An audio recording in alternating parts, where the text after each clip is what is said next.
When you first move into a new house, there are a few things that you're gonna do immediately. The first one, and I have always pre-planned this, pre-scheduled this, someone needs to come in and change every single lock in the house. You don't know who the previous owner gave the house keys to. You don't know who still has them. Why risk it?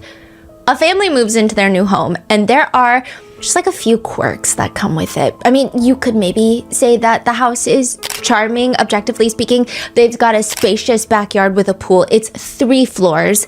They do have this interesting flagpole at the front of the property, but they are just so focused. This family is so focused on getting situated, unpacking all their boxes. But it feels like they're in some sort of weird social experiment because periodically through the day, people will start randomly showing up. People will stop their cars, get out, take photos of this house landscape mode. They turn their phone. What is wrong with these people? It's a normal family home. This is not a landmark. This is not a massive mansion with Christmas decorations up. It's a random house. What are they doing? Others are driving by the house and doing these very convoluted random 3-point turns, and the owners are just looking out their windows like, why are they doing 25 3-point turns right now? Like they're in some sort of simulation and it's a glitch. Are they practicing for some driving test? Why do they keep doing this? It's not even necessary. It's not like they're going anywhere. They're just doing convoluted turns. Why specifically in front of their house that they just bought? What's even more interesting is the pictures listed on Zillow show the basement, and the basement floors originally looked normal. The previous residents used a good chunk of the basement as a workout room. So in the listing pictures, you have these American flags hung on the wall. There are weight benches. And because it's a workout room, the floor is covered with gym mats, those black rubber mats that you piece together like a puzzle. However, when the new owners move in, basement floors, gym mats have been taken off, and now it's just a random mix of plywood. It's not even hardwood floors. Not carpet, plywood.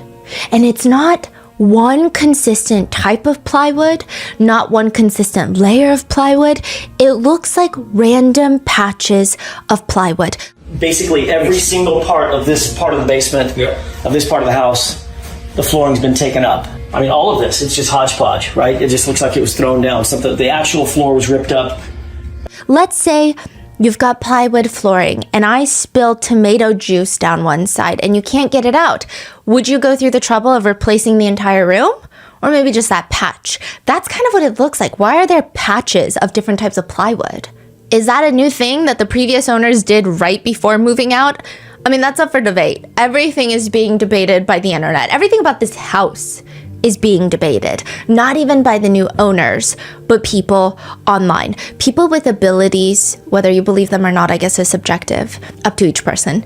They're saying that they can see and read energy, and they're posting these ominous videos of them reading cards into the house. And they warn everyone, this house, the energy here, it's not over. What you have to do is look at what's left over. It's far from over. Someone will have to step in. They think the house is suspicious.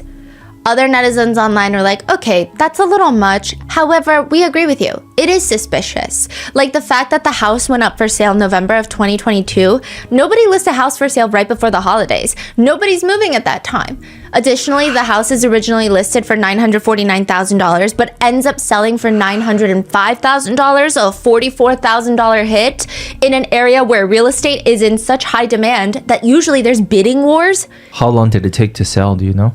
A few months. There is something inside that house. The internet feels it. Everybody knows about it except the new homeowners. In fact, they moved from a different area, had no idea what was going on inside this house until they moved in, saw people driving by taking pictures of their new house. That is wild. That is when they realized that they had just purchased 34 Fairview Road, previously owned by Brian Albert. The house in which John O'Keefe's body was found dead in the front lawn. And the seller's agent, Brian Albert's real estate agent, didn't say anything? They didn't say anything. And that realtor works for a firm that is owned by Carrie Roberts' sister.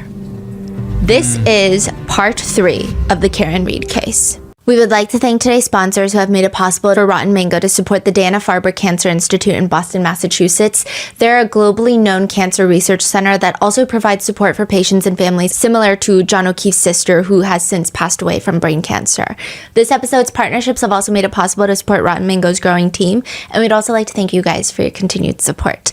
As always, full show notes are available at rottenmangopodcast.com. A few disclaimers. There are mentions of driving under the influence, alleged physical assault, as well as drug usage, so please watch at your own discretion. This episode is only part 3 of a 4-part series that is spanning to be probably longer than every single Game of Thrones episode combined. I don't know what's happening. I'm trying to take out some information, but I feel like everything is pertinent, and there's 2 separate trials. So there's trial 1, trial 2. A lot of statements, a lot of testimonies have been condensed and or combined for brevity's sake. If you have not seen part 1 or part 2, I highly recommend that you go watch that, because there's no way that any of this is going to make sense without watching those first 2 parts. In addition, I will try to do like a very brief recap, and all I can say is this is a case that consists of every single person on this board. Some of them were at 34 Fairview Road, which is a house owned by the main Alberts. The Albert is a massive family that I feel like Canton, Massachusetts, which is a 30-minute drive from Boston, if there's 10 people, 7 of them are Albert related. They're either married into the Albert family, like Julie Albert is married to Chris Albert, who's Brian Albert's brother, or they're married in through Jennifer McCabe is Nicole Albert's sister, who's married to Brian Albert. I mean, it's just a freaking mess. And then outside of 34 Fairview Road, on January 29th, 2022, Boston police officer John O'Keefe was found in the front lawn in front of a flagpole. Everyone inside the house that night, because there was a cop party, a bunch of cops coming together to drink and drive at night, they say he never entered the house. They say what most likely happened is John O'Keefe's girlfriend, Karen Reed, hit him with her car and left him for dead. Karen Reed, on the other hand, is saying that's not what happened at all. In fact, I am getting framed. Did not hit John with my car. And these are the cast of characters. So please go watch part 2. Go watch part 1. It's like, I think at that point it's probably 5 hours. 6 hours. 6 hours. There's just no way that I can recap anything more. But I will go over the colors. Dark red. This red color here is the main Albert family. So the main Albert couple, their children. And then you've got the orange, which is Chris Albert's family. This is Brian Albert's brother, his wife Julie. You got his son Colin.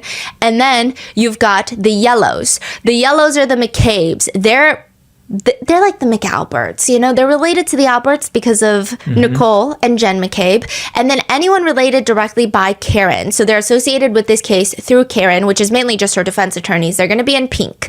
Anyone who has a light blue color, such as John O'Keefe and maybe even ATF Brian Haha Higgins, that means that they are law enforcement officers or they have control over law enforcement. So these are all cops. These are all feds, except for the exception of Chris Albert, who is not really a law enforcement officer, but he sits on the Canton Select Board, which controls the Canton Police Department as a whole. It's 5 people. He's one of them. They get to appoint the police chief.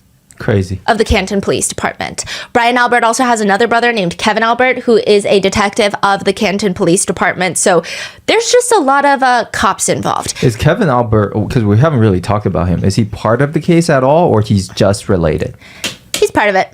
Oh. And then anyone in dark blue are investigating officers that are investigating the death of John O'Keefe. But joke's on them, because their investigation is going to be investigated by the FBI for how abysmal it is. And we also have multiple different law enforcement agencies at play here. So we have the Boston Police Department, which John O'Keefe was a Boston cop. Brian Albert, before he retired, coincidentally, conveniently, right after John O'Keefe's death, he was the head of the fugitive unit at the Boston Police Department. And then you've got the Canton Police Department. So John O'Keefe ends up passing away in Canton. So they are the initial people to respond to the call. So these 3 right here, this boy Sean, Paul, Michael, you're not going to like any of these people. Like most of these people you're not going to like. They're Canton cops. And then you've got Kenneth Berkowitz. Canton Police Chief.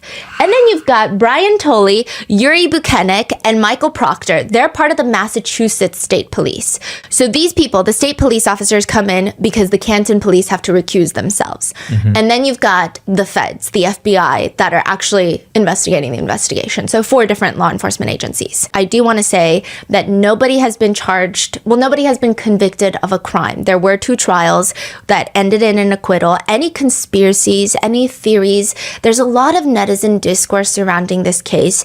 And I will say it's very difficult to separate the emotion, the conspiracies, as well as what might be a neighborhood rumor versus what might actually have some truth to it. So do your own research. I know you guys are smart enough. So before you make your own decision, opinion, judgment on any of the parties involved, do your own research. And anything I say is alleged. It's publicly available information. It's recaps of online discourse as well as pulled from transcripts of the 2 trials.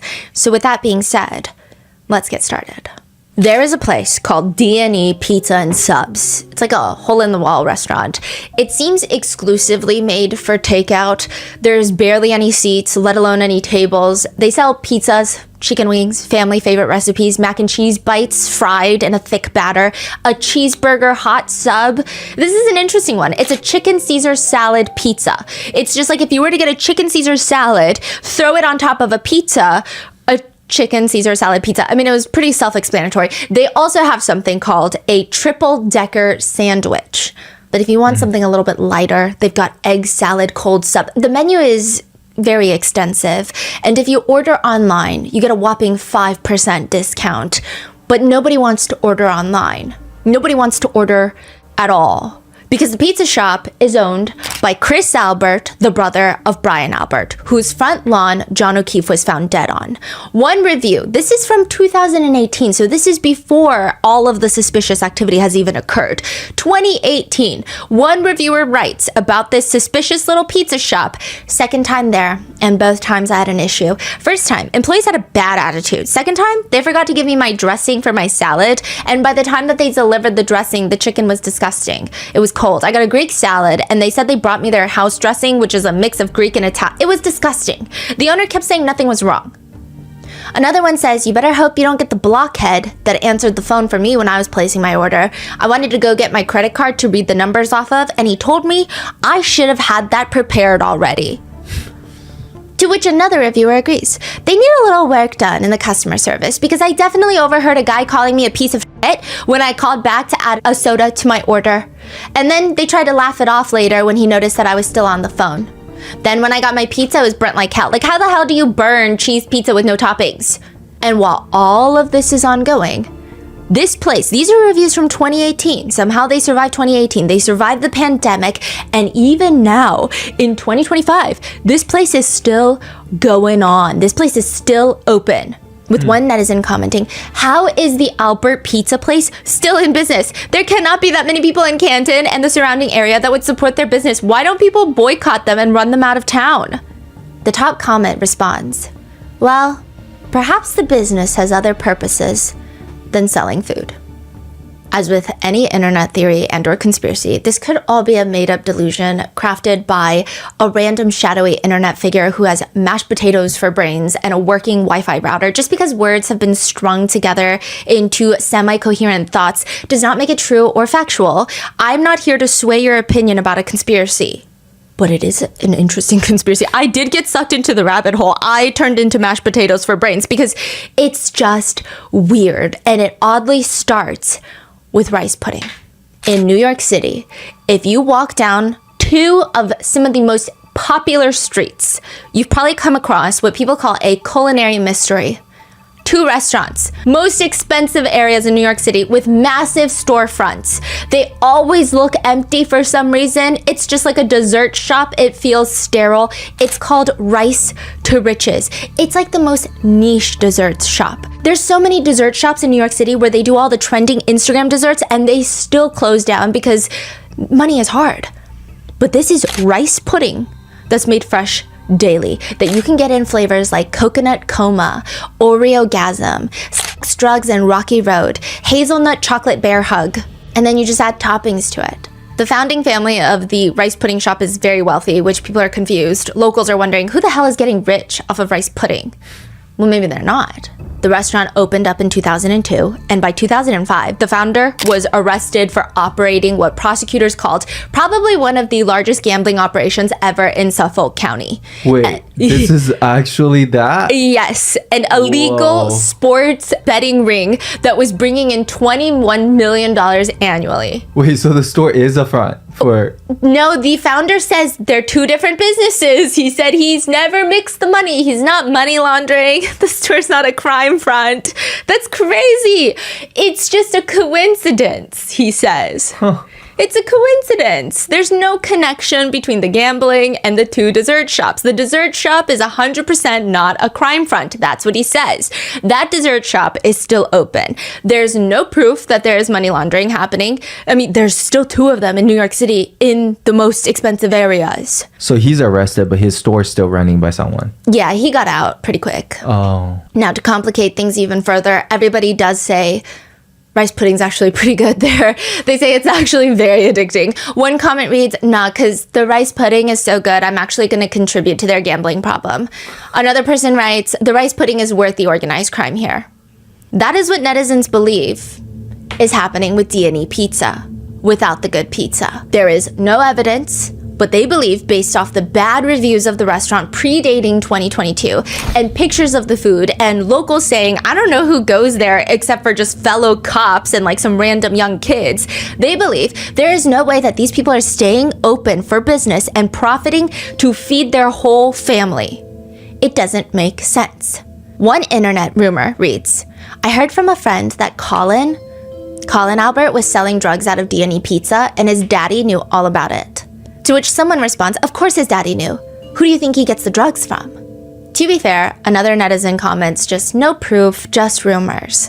Now, one netizen who has never met a bush and certainly does not beat around it, just puts it quite frankly, D&E is a drug front. John O'Keefe and Karen Reed pull up to the house. John jumps out, goes into the driveway, makes it to the front of the house, but he mistakes the garage door for the side door. Now, that's what's so confusing about 34 Fairview. There are 3 doors at the front. You've got the main front door, and then you've got a side door that opens straight up into the family living room. And then you've got a garage door that opens straight into the garage. They say that John O'Keefe he thought he was going through the side door into the family room, but he ends up going in to the garage and he sees people, mainly Colin, engaging in and or selling drugs. That's the theory.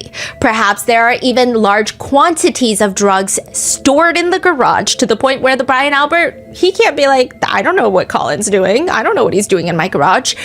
And a fight ensues because nobody parks their car in the garage. They say that they just use it for storage.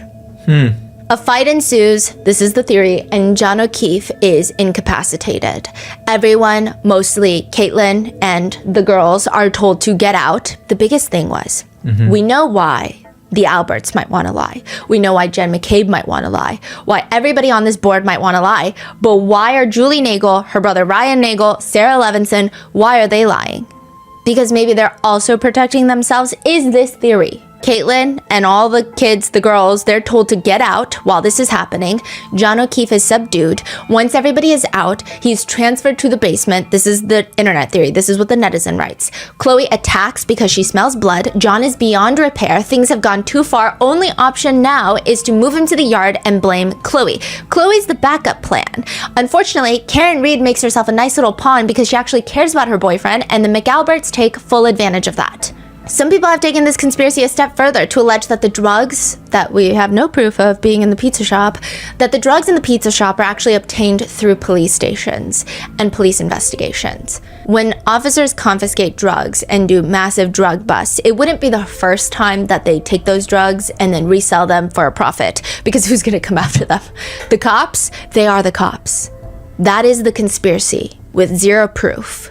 Now, I don't think that this conspiracy would have gotten this far on the internet had it not been for the fact that August of 2023, so this is like a full year and a half after John O'Keefe passes, at a Canton Select Board meeting, that this guy decides he's not going to show up to. Chris Albert, one of the 5 selectmen, he's like, I'm going to sit this one out. Chris Albert, he's not there. However, a woman named Helena Rafferty is there. Helena Rafferty is the new Canton police chief. She replaces Kenneth Berkowitz.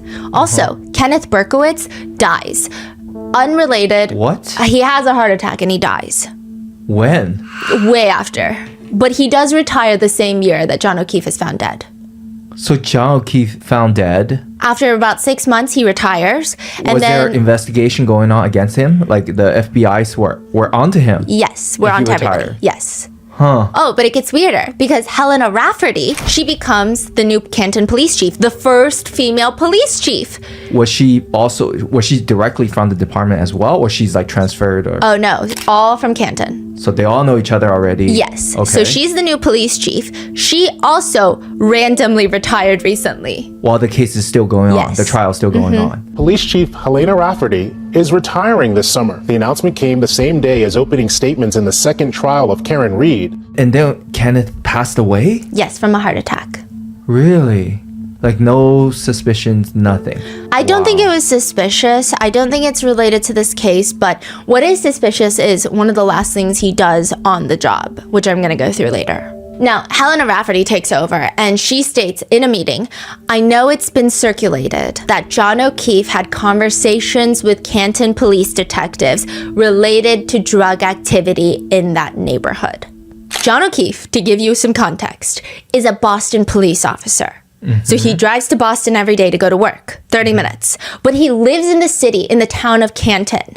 He reports that there's drug activity in Canton. Now, does he report it to his boss in Boston? No, because there's no jurisdiction. So he goes to the detectives at Canton Police Department. Who's the detective at the Canton Police Department? Kevin Albert. He went to Kevin Albert? He was one of the people. And he tells them, hey, I think there's suspicious drug activity going on in Canton. And Helena Rafferty, the new police chief, says, well, I'm here to confirm that John O'Keefe absolutely did reach out to Canton detectives related to drug activity in the neighborhood. He reached out to the detective unit. However, none, and let me repeat that none of John O'Keefe's well-documented correspondence with us included anyone alleged to be involved in this case. Nobody believes her. That's weird. Okay. What we're getting out of this is she did confirm that John O'Keefe told Kevin Albert and other Canton detectives that there is drug activity in this neighborhood. And this is where it gets suspicious. Chris Albert, Julie Albert, they had been neighbors with John O'Keefe for years. They recently moved away. Yeah. But for years, they were 2 houses down. They never got along with John O'Keefe. They never really talked to him. The day that John O'Keefe passes away, he goes to D&E Pizza. Some people think he's there to scope out what's going on. He goes to D&E Pizza, and that night, Chris Albert is the one to invite John O'Keefe to the Waterfall Bar. Are you saying that he rarely goes to D&E, or? Nobody really knows, but the fact that he went the day of, people think it's very strange. Okay, another coincidence. Another right? coincidence. What's even more of a coincidence is when they get to Waterfall Bar, Karen Reed starts asking to go to D&E Pizza because she had heard that sometimes they open up after hours to make a pizza. Okay, so the order of event is on that day, Chris show up in the morning of. John O'Keefe shows up for a meal, for lunch. With his nephew. With his nephew, right. So Chris met John O'Keefe, say, hey, my old neighbor, we didn't like each other, but come hang out with us tonight. He says that they were friendly, but there's evidence perhaps that they were not. Right. Yeah. John shows up with Karen. To the Waterfall Bar. To the Waterfall Bar. And then Karen's like, oh, D&E, should we go? Can we go? But they didn't. Like a different day. Karen said, let's go another day. No, let's go tonight. Tonight. Instead of going to 34 Fairview, let's go to D&E. Oh, okay. And then they don't end up going. They go to 34 Fairview, and John O'Keefe ends up dead. So people think this is just too many coincidences in one. Yeah. It doesn't make any sense. So this is where the theory comes into play, that John O'Keefe was killed inside the house. We briefly went over it because there's multiple theories. Some people think that the house is a house full of swingers, and maybe John O'Keefe was confronted by Brian Haha Higgins, about the conversations that he had with Karen Reed and all of that. There are a lot of side theories, but I think if you look at the pictures of 34 Fairview, it's going viral on TikTok. The Alberts officially list their home for sale November 17th of 2022. People start online studying these pictures to see if it's feasible. A big running theory is that John goes into the house. He's either in the garage, where there is suspiciously this paint spill, red paint that splattered all over the garage floor. Some people think that the paint was poured on top of blood that had been scrubbed off. Some people think it's just a paint spill. Some people are like, we can't even confirm when this paint spill happened. There's just a lot of, we're going to circle back to this. Red paint? Yeah, it's like a dark burgundy. Then I will see, is there a part of the house is that color? Like, what are you using that color for, right? I don't see anything that was that color in the house. Dark red. Other people think that this occurred in the basement. A fight breaks out in the basement, in the workout room, which would explain the laceration to his head. It could have been sustained from a dumbbell. It could have been sustained from any of the heavy weights down there. Regardless, all the theories end with John O'Keefe suffering a fatal injury to the back of his head. Nobody thinks that any of this was premeditated. In fact, a lot of the people that believe in the D&E theory, they believe that all these guys, they just want to beat John O'Keefe up. That's their game plan. And maybe it works with other cops. You beat him up and you say, hey, so basically what's going to happen is you're going to shut up about this. They make him feel fear. That's the energy that people believe is existing inside of 34 Fairview Road that very night. He suffers a fatal injury to the back of the head, and everybody starts freaking out because it wasn't supposed to go this far. Chloe, the German Shepherd, starts attacking John O'Keefe. The residents and the partygoers ultimately freak out even more, and they decide that they're just going to lay his body on the front lawn, and they're going to blame the snowplow drivers. They're going to say that John was drunk. He gets out of Karen Reed's car. Karen drives away, leaving him, which was a happy coincidence for them, and John gets hit by a snowplow. People have died from getting hit by industrial city snowplows. He's drunk. He didn't see the snowplow coming. The snowplow driver at 3 a.m. didn't see John, and they hit him, and he dies. So they wait until the snowplow driver drives off, does their route of 34 Fairview. Once they hear that snowplow go through, they move his body outside. By the next morning, Karen inserts herself into the situation, thus giving them the perfect opening.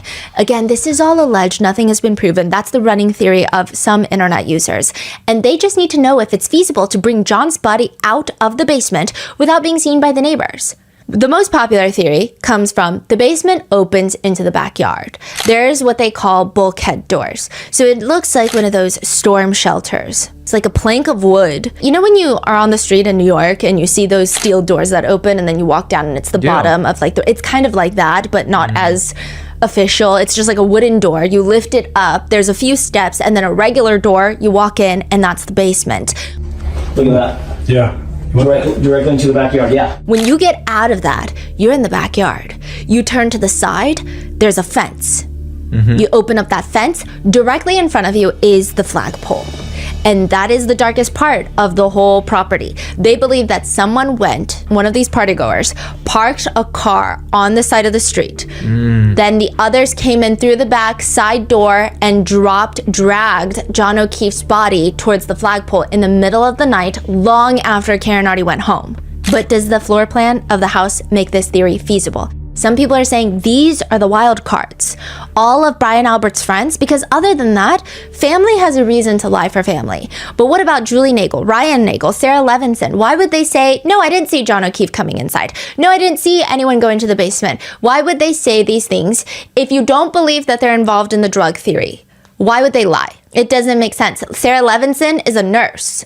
Why would she risk her career for any of these people? Adding to the theory the most when you look at the floor plan of this house is that this is not an open concept first floor, which when everybody testifies, you almost envision it to be. They're like, yeah, you walk in through the front door. If I'm in the kitchen, I see everyone. I see you in the living room. I see you in the kitchen. I see everybody. That's not the case. That's not the case at all. The front door is like a vestibule. Okay, you walk in, And on your right is this small dining room. And then to the left is a small entrance with the library, the study. And then there's stairs leading right up to the front, like right in front of you. There's stairs going upstairs. And then behind it, there's a door that you open and it leads into the basement. So there's stairs going down into the basement. Wait, you're saying there's a door to the basement? Yes. To get into the stair to go down into the basement. And then if you were to keep that door open, behind that door is the small opening to the kitchen. And these are small openings. These are not massive, grand, arched entryways into each room. These are door-sized openings. So no, if you're in the kitchen, you might not even see if someone walks in. You might not even see if someone goes into the basement if that basement door is kept open. So all of these could justify why maybe some of Brian Albert Jr., Birthday Brian's friends, didn't see John O'Keefe that night if he were to have actually been in the house. Netizens think this makes perfect sense, especially now with the Alberts selling the house. The house had been in the Albert family for decades. Albert, this Albert, Chris Albert, Kevin Albert, all of them grew up in that house and they just randomly decide to sell it. If you do look at the purchase history, it says that this home was purchased in 2010. That's not true. Brian Albert purchased it from his parents in 2010. It was owned by his parents before that. Furthermore, there are rumors that Brian Albert filled the pool in his backyard before selling the house. He filled it to the brim with concrete so that it's nearly impossible to go into the pool unless you have some sort of warrant, or even the amount of resources that it would go into digging up that pool. How legally exhausting would it be to fight something like that back and forth? The rumors state that Brian Albert put bloody flooring from the basement into that pool, Chloe's body into that pool because Chloe goes missing. What? Into that pool and then filled it in with concrete. However, that doesn't make sense because, well, for one, the new owners would have every right to dig up that filled in pool. And with the attention that this case is getting, I'm sure someone out there with disposable income would be more than happy to even fund the operation of digging up what's in that pool and even paying for it, or even a contractor to do it for free attention to their services. It doesn't make sense. And doesn't make sense, and it's also not true. Brian Albert did not fill up his pool. However, his brother Tim Albert, Brian Albert's other brother that's not on this wall yet, he has been relatively quiet about this case. I have so many questions. Yes. So the pool, is it filled with concrete or is that a rumor? At the Albert residence, it's not filled with concrete, but the rumor was that it was filled, and where it got disconnected online is a different Albert pool was recently filled with concrete. Tim Albert. Yes. Gotcha. Not Brian Albert, but Tim Albert. Okay, so these are just like rumors that's going around on social media. Yeah, and they've kind of merged together, but there is a pool that's filled. They are in the Albert family, but it is not Brian Albert's pool. It's not 34 Fairview. Right. And Chloe is missing. It depends on who you ask. If you ask Brian Albert, he will tell you that Chloe has been rehomed to the state of Vermont, to a new owner all the way in Vermont. If you ask anyone online, they might tell you that Chloe is dead. Why would he rehome Chloe? Like, that is pretty wild. How old is Chloe? They've had Chloe for 7 years. That is a weird time to rehome your dog. Exactly. Hello? Precisely. Tim Albert does make a social media post. It's one of those like alpha male lion, black and white photos of a lion. And on top of that lion are just words that read, "I stand by my family 100%. You don't fuck with them. You fuck with them and I won't hesitate to make you the most miserable person." What does Tim Albert do? We don't know that much about Tim Albert. He's not a cop. However, he was involved in a DUI, in a little situation. We're going to come back to Tim Albert. Okay. Tim Albert's going to join the cast of characters. He's going to be on this wall. Timmy's not escaping this wall. The pool is in his backyard. It's completely filled in and there's new grass planted on top, which is interesting because the timing is strange. First of all, how did we find out he filled his pool? And then also, why do you fill your pool? Tim Albert lives across the street from the Canton Police Department.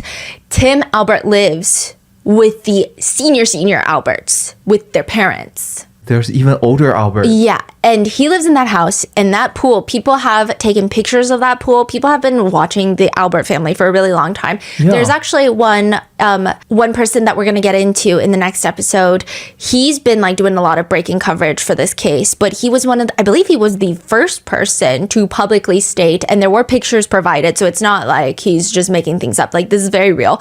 In front of Tim Albert's house, people were taking pictures, you see the pool.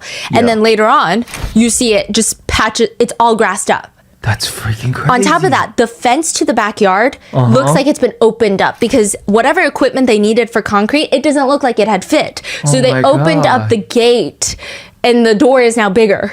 That is wild. I don't know why someone would fill in a pool. I understand that maybe maintenance for a pool could be quite costly, but when you own a home, you try to maintain it. But because timing though, when was it filled? After recently, this case? Yes. Recently. That is so bizarre. And it's not cheap. Like, concrete is expensive. So expensive. Yes, so expensive. And I actually think it'd be more expensive to do that. Yeah, how much it costs just to fill up a pool. Even just to lay patches of grass on top these days. Patches of grass have been expensive. Don't ask me how I know. That is so weird. The strange part of all of this, though, is that the Zillow listing for the main Albert residence, 34 Fairview, it states, have you been looking for a great house in a perfect neighborhood? Well, here it is. The home boasts a completely finished basement with a family room and exercise room. But how is the basement finished when the flooring is just a random puzzle of unfinished plywood that doesn't even match? I would hardly call that finished. It's probably the second worst thing that you can find on the flooring of someone's basement. And the worst thing would be blood. And that is where the pool comes in. Because there's the unanswered questions. Let's say hypothetically the Alberts were to rip up the basement flooring because maybe there was some random dark liquidy substance that they didn't want on there. Where would they get rid of these massive planks of flooring? Would they just trash it? Or would they, I don't know, put it inside of a giant hole in the ground that used to be filled with water and then fill that up with concrete and throw patches of grass on top of it to make it disappear? That is the netizen theory. However, that still does not explain a lot of things in this case. If this theory is true, that would mean that Karen Reed has nothing to do with John O'Keefe's death. But then how would you explain all the tiny pieces of her taillight that were found on the Albert property near John's body? Okay, so you're saying that her taillight is next to John's body? Yeah, there's just taillights everywhere on the front property. Yeah. Everywhere. In his body? Like, there are microscopic fragments of the taillight embedded in his clothing, but just take everything with a grain of salt. Okay, but we're gonna get into that. There are a group of people out there that believe that Karen Reed is 1,000% guilty. They argue Karen Reed is guilty. She's also the one that found him. Furthermore, she's clearly an unstable, dishonest person. She was probably afraid that her cheating would be discovered that night from Brian Higgins and bursted into another one of her unpredictable rages before John had the opportunity to go into that house. Yes, the police were shady. I simply don't think that they wanted their personal lives unearthed and affecting their career. I don't like shady cops as much as the next guy, but these guys didn't frame her. Maybe they used corrupt tactics to make sure she was found guilty, but at the end of the day, she's guilty. Which I will say, anything that reads, quote, maybe they used corrupt tactics to make sure she's found guilty should be a massive red alarm, but I digress. There are people that hate Karen Reed. Some argue it's not even that I hate her. Do I think she did it? Yeah. Did that mean that she meant to do it or she was aware that she did it based off of her intoxication? No. Do I think that this was also the worst police work riddled with conflicts of interest? Also, yes. Others say it's crazy to me how in casual conversation, police corruption is a very rational idea, but in court, police corruption is irrational and absurd, and it's a conspiracy. So people are very divided. And amongst the divided group of the ones that do think Karen Reed did it, are obviously the McAlberts, but also John O'Keefe's own family and friends.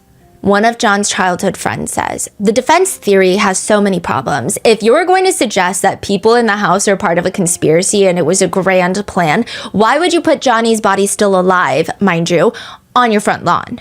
There are a set of train tracks behind their house, behind the Albert residence. That's a better place. They're just saying it doesn't make any sense. They say nothing points to anything and anyone other than Karen Reed. John O'Keefe wanted to be a police officer because his grandfather was one. He told everybody he wanted to be one of the good ones. His family say, while other people were trying to figure out where they belonged in the world, he knew he wanted to be a cop. His grandfather's a cop. It was kind of in his DNA. There was never an ounce of fear with that job from him. We grew up in Braintree, which is middle-class suburb, heavy Irish, heavy Italian, and Johnny was both. A friend of John says that she met him decades ago. And she says, I remember I asked him what he did for a living, and he was in the police academy. I kind of made a joke like, oh no, police officer. And he said, no. I'm the good kind. I want to be a cop because my grandfather was a cop. Side note, his grandfather's police badge was 490. John requested that exact badge number, but because he was retired, he just added a 2. So his was 2490. Wow. 9 years prior to John being found deceased, his older sister, Kristen Furbush, passed away with a brain tumor. She left behind a daughter and a son, and it's said that John was incredibly devastated. They were really, really close. And John starts making all these plans with his brother-in-law, Stephen. He's like, I'm gonna move in. I'm gonna help you raise these kids, my niece and my nephew, because my sister is gone and these are her children. But before John can even move in, just 2 months after John's sister passes away, Stephen, his brother-in-law, passes away from a heart attack. So the kids, they end up losing both parents in the span of 2 months. John's friend says it wasn't even a thought. John was like, I'm taking the kids. He said, I think my sister would like it. I think she would be proud of me. I'm super close to the kids anyway, and I want to do this. He goes from being a single guy, a cop, to now being this uncle/dad, which, side note, the Boston police force even let him work a desk role so that he could have more stable hours to help take care of the kids. Everyone in Canton seemed to know what he was doing. Everybody wants to help, but it's also, I imagine, kind of hard to date. You've got 2 kids. Now all of your new friends, that's how he gets close with Jen McCabe and Carrie Roberts, because they have kids that are friends with his niece and nephew. Suddenly, he's like a soccer dad. And you've got all these now parents that are most likely married with children. You're a single dad/uncle. You're in a very specific situation. That's not to say that John wasn't dating. It said that he actually dated a lot of girls, but not a lot of serious relationships. So during the pandemic, John reaches out to a few of his ex-girlfriends. I don't know if he's sending a mass email or the same message, or if he's just like everyone bored from the lockdowns, but he reaches out to Karen Reed. They dated back in 2005. Karen says that she met John O'Keefe at a birthday party, and she says, he was handsome, he was sweet, and I mean, I was 24, so that was about the criteria at the time. Oh, wow. They're young, long time ago. From all accounts, it seems like they had a cute summer romance. Karen went to Ireland to work, and now she's back in town for the lockdowns. She gets a Facebook message from John that reads, hey, blast from the past, how are things? Karen says, I didn't answer it right away because I saw a picture of him with a bunch of kids, and I thought, oh, he looks like he's married and he's got kids. And then I ended up reaching back out to him, and then I learned the backstory of where those kids came from, and I knew that John loved his sister more than anyone or anything, and he loved those kids. I didn't really aspire to have kids, but I cared about John's kids. Karen's got her own house about 20 minutes from Canton, so she would drive and stay with John maybe 3 to 4 times a week. Now, side note, Karen teaches finance. She's an asset manager, and at night she teaches university kids about, I think, capital gains, and she works from home. So John's niece and nephew, they also have to do remote learning. John's a cop. He doesn't have the ability to work from home. So most of the days, Karen would go to John's house, work from home, and then give the kids lunch, take care of them while John's not home because he's a cop. And then every day she's working from home, just doing this. She's like a second parental figure. She says, I've never been married. I don't have kids. I don't envision myself having like a white picket fence bullshit. Is that what she said? Yeah. Huh. And when it comes to marriage, she says, I would have considered it strongly for John, but it's not ever something that I've aspired to do. Some people are going to say goals. Other people say it's very bleak, which, to give you some context to that, It must be a lot for the small town. Yeah. Right? I will say Karen is a very headstrong woman. There are a lot of netizens who think that many of these mothers were very jealous of Karen because Karen is cool. She's a single woman. She doesn't really care to have a traditional family in a traditional house and be a soccer mom. Yeah. She also seems like, whether you like it or not, she seems a little crazy. She seems like she knows a good time. She also seems like she's fun with the boys. Like, she'll drink a beer. She sounds outspoken too, is she? Very outspoken. But Karen has recently been diagnosed with Crohn's disease. She also does have MS, which Jen McCabe also has. But before she gets that message from John on Facebook during the pandemic, she had gone through 10 surgeries within an 18-month period. So I can see how she doesn't care about the white picket fence bullshit. She's just trying to get through these obstacles. It's been reported that John and Karen bond over the fact that, yeah, maybe life has not been going according to plan for either of us. They start dating. 2 sisters are called to testify during Karen Reed's first trial. Laura Sullivan and Marietta Sullivan. They are the 2 sisters that were present on the New Year's Eve trip that Karen told Brian Higgins about. Brian Haha Higgins. Remember, he was like, did they bang? Question mark. And I said, did they bang? Question mark. Do you remember that? Yeah. Yes. So those were the women that one of them was flirting with or had a thing with. Everybody John. has a different opinion about what happened in Aruba. I can't find a single fact or story that everyone in the small town of Canton is like, you know what? That's what happened.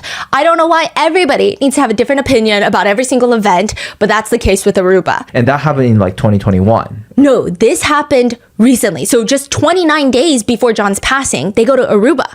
Oh. They go to Aruba 29 days before John's passing, and they had, John was there, Karen was there, the kids were there, and there were a big group of small town friends that were there. 60 people ended up going. Damn. How do they all know each other?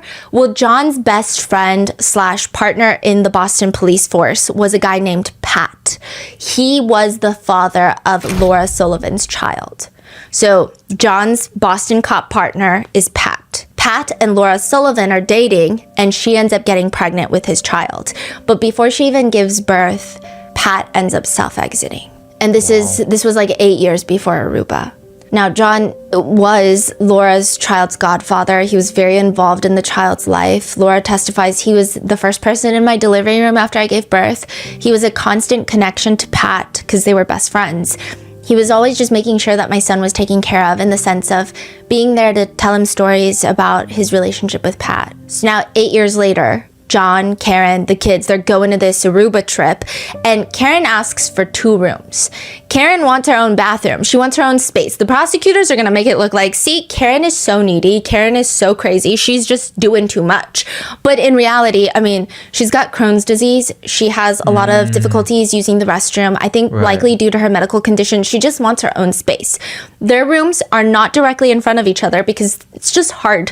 They're on opposite ends of this hotel. When you say 2 rooms, are you saying Karen 1 room, John and the 2 niece 1 room? 1 niece, 1 nephew. Yes. So John and the kids are going to be in 1 room. Karen's going to have her own room. But the whole trip in Aruba, Karen's taking care of the kids. Yeah. I mean, I don't think that's bad. Like, it's not bad, otherwise, there's 4 people and she needs her own space. Like, exactly. So they end up on opposite ends of this pretty small hotel. I mean, it's fine. Laura says this was her first time meeting Karen, and she just remembers Karen walking up to her, giving her a big hug, smiling that she's heard so much about her, and it is so strange. I do think a lot of netizens have some negative opinions about the Sullivan sisters. I wouldn't go as far to say that because we don't know really anything about the Sullivan sisters. I will say, though, it is very interesting how the prosecution keeps calling all these witnesses to the stand, and they all inadvertently make Karen look better. Because it's also the way they say it. The Sullivan sisters are like, yeah, it was my first time meeting her. She came up to me, gave me a big hug. She came out, she gave me a big hug, said, it's nice to meet you. I've heard so much about you. I recognized you from pictures. It almost seems like they're trying to make it sound neutral, but it sounds positive. It's a friend's birthday that night, so the group of them, they go out to dinner, and Laura is asked what happens there. Again, everyone's assuming something bad is going to happen, but she says, Karen had paid the bill prior to us receiving it. And what, if any, reaction did you or anyone have in that instance? The entire table was kind of taken aback, said it wasn't necessary, wanted to Venmo or give cash or something along those lines, and she declined, saying that she was honored to be there and wanted to pay for it. a lot of netizens thought, again, this part was weird because some say it's giving mean friend energy. The way that it's said, people have been analyzing that. I mean, to be fair, they are testifying at the trial. I don't know what you expect them to do, to just like smile and giggle through it. I don't know. I mean, maybe I would because I'm so nervous, but it seems like they're just trying to be as neutral as possible. But a lot of people are saying, that sounds like an amazing first impression. Why are they even bringing this up? However, Laura's little sister, Marietta, not nearly as good of a first impression of Karen Reed. She gets up in the stand, and Marietta says that she ends up flying into Aruba a little later than her sister. And when she first arrives at the hotel, she's busy saying hi to everybody. I mean, clearly she knows John. That's her nephew's godfather. Marietta says he was similar to a big brother to me. He was similar to a big brother to me. He was somebody who was there for my sister during her darkest times. So I really respected him for that. But yeah, he was a big brother and a family friend. She ends up running into him in the lobby the first night after dinner. And she says that John O'Keefe is stumbling into the lobby. She had just gotten out of the elevator. John O'Keefe is alone. And Marietta says, my initial response to him was, "Whoa, you okay?" I actually said, "Whoa, Godfather, are you okay?" But yeah, he was stumbling into the lobby. She says that she goes up to him and gives him a hug. She says that he was glassy-eyed, looking above me. We never made eye contact. It was like he was looking above me. It looked like he was looking for someone. I asked him, "Where are you going?" Assuming that he would be coming to the pool bar to meet all of us. So I guess all the friends were there. He kept looking around and he indicated that he was going that way and pointed toward a bank of rooms to our right. And I said, "Well, you should go that way." And I stepped back and I guided him toward the area that he was going. He walked off. I continued out to the pool bar where I heard very loudly his name screamed across the lobby very angrily, and it made me stop in my tracks. So I turned around to go back in. As I'm going back in, I hear someone yell, "Who the f*** was that?" As I come around the corner, I see Mr. O'Keefe walking toward a woman. He said, "Calm down, that's Laura's little sister." I said, "Hi, nice to meet you." That's when Miss Reed's head snapped up, and she very loudly told me to go f*** myself across the lobby. And I said, "Yeah, f*** you too," and walked away. This was my first interaction with her. I had never been fully introduced to her at all. She was just very loud. She was very energetically screaming at me to go fuck myself. She was waving with her hands. Johnny was trying to calm her down, and after I said, "Yeah, fuck you too," I went out to the pool bar, and I didn't see much after that. I went straight to my sister Laura, and I looked at her and I said, "John O'Keefe's girlfriend?" And she looked at me and said, "Karen?" And I said, "Yeah, you guys like her?" She said, "Yeah, she's okay." And I said, "Well, she sucks."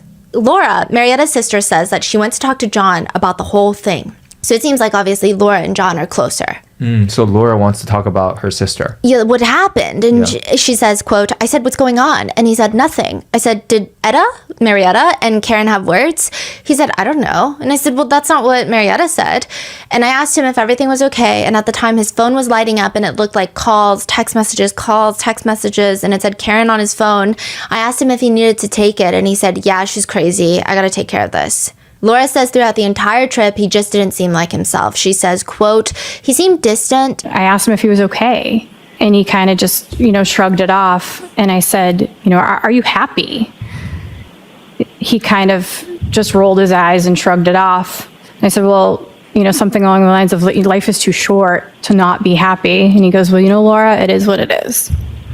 And I did ask him if he wanted to talk about it. I said, "Do you want to talk about it?" And he's like, "Not really." Eventually, Laura says that John tells her, "Well, apparently I made out with your sister the other night, according to Karen." Side note, it has been debated whether or not they did make out. Both the sisters kind of state that they never made out. Some netizens feel like they have mean girl energy, and if Marietta did kiss John, she could have easily said no. Additionally, she had a boyfriend that night, or that time, so she could have lied. Wait, this is all from, you know how Karen was telling Brian Higgin that John was making out with a girl. And the sisters are saying that was the incident in the elevator. They're just walking out, exchange words. But Karen thought either thinking something happened or whatever. That's it. That was all the sisters are saying. Yeah. Wow. I mean, some say the way that Marietta describes hugging John, it feels very intimate. To notice that he's like looking above her while they're hugging. It just, I don't know. Some people, the way that she says that she testifies sounds more intimate. People have been really dissecting it. Either way, Karen ends up believing that they did kiss at some point. And then she ends up believing that she believed it wrong. Another thing to note that could indicate why Karen was so angry is Karen was in the hotel room taking care of the niece and nephew while John was out getting drunk. So that might have led her to believe that he was out doing something that he shouldn't have been doing, and she caught him in the act. Later, Karen pulls Laura aside and she says, "Hey, I'm sorry. I thought I saw something that I didn't, and I would like to pay for some of your sister's room." Really? Yeah, Laura testifies, "I said it's absolutely not necessary, just an apology will do." Wow. The prosecutor asks her, did she persist in wanting to pay for that room? She did. She just said, I will apologize, but something along the lines of, I want to pay for some of her room. Can I just have her room number? I don't remember if I gave her the room number or not. I don't really know. Obviously, this Aruba incident was a big deal for Karen. She was texting ATF Brian about it, and she sounds really hurt, which is why netizens are confused why the sisters were called to testify. I mean, they have no connection with the alleged crime, the alleged charges. Additionally, some netizens feel like it actually validated Karen's side more. But nevertheless, that was beginning of 2022. 28 days later, John O'Keefe and Karen, they get into another fight. The morning of January 28th. The day. Technically or the day, yeah. of. Karen and John, they start arguing, and it's mainly because Karen took John's niece to Dunkin' & Donuts for breakfast. Karen says, "He thought I spoiled them. I was miffed because it was just in the essence of saving time. I would say the arguments that we've had, this was probably one of the unfair ones, so I got my back up more than I normally did." And it sounds kind of like an unbelievable fight. But a close friend of John's does state that John would complain about Karen, and what would he complain about? Quote, "I did hear him complain about when Karen would buy very nice things for the kids. He wouldn't like that, stuff like that. Or Buy very nice things?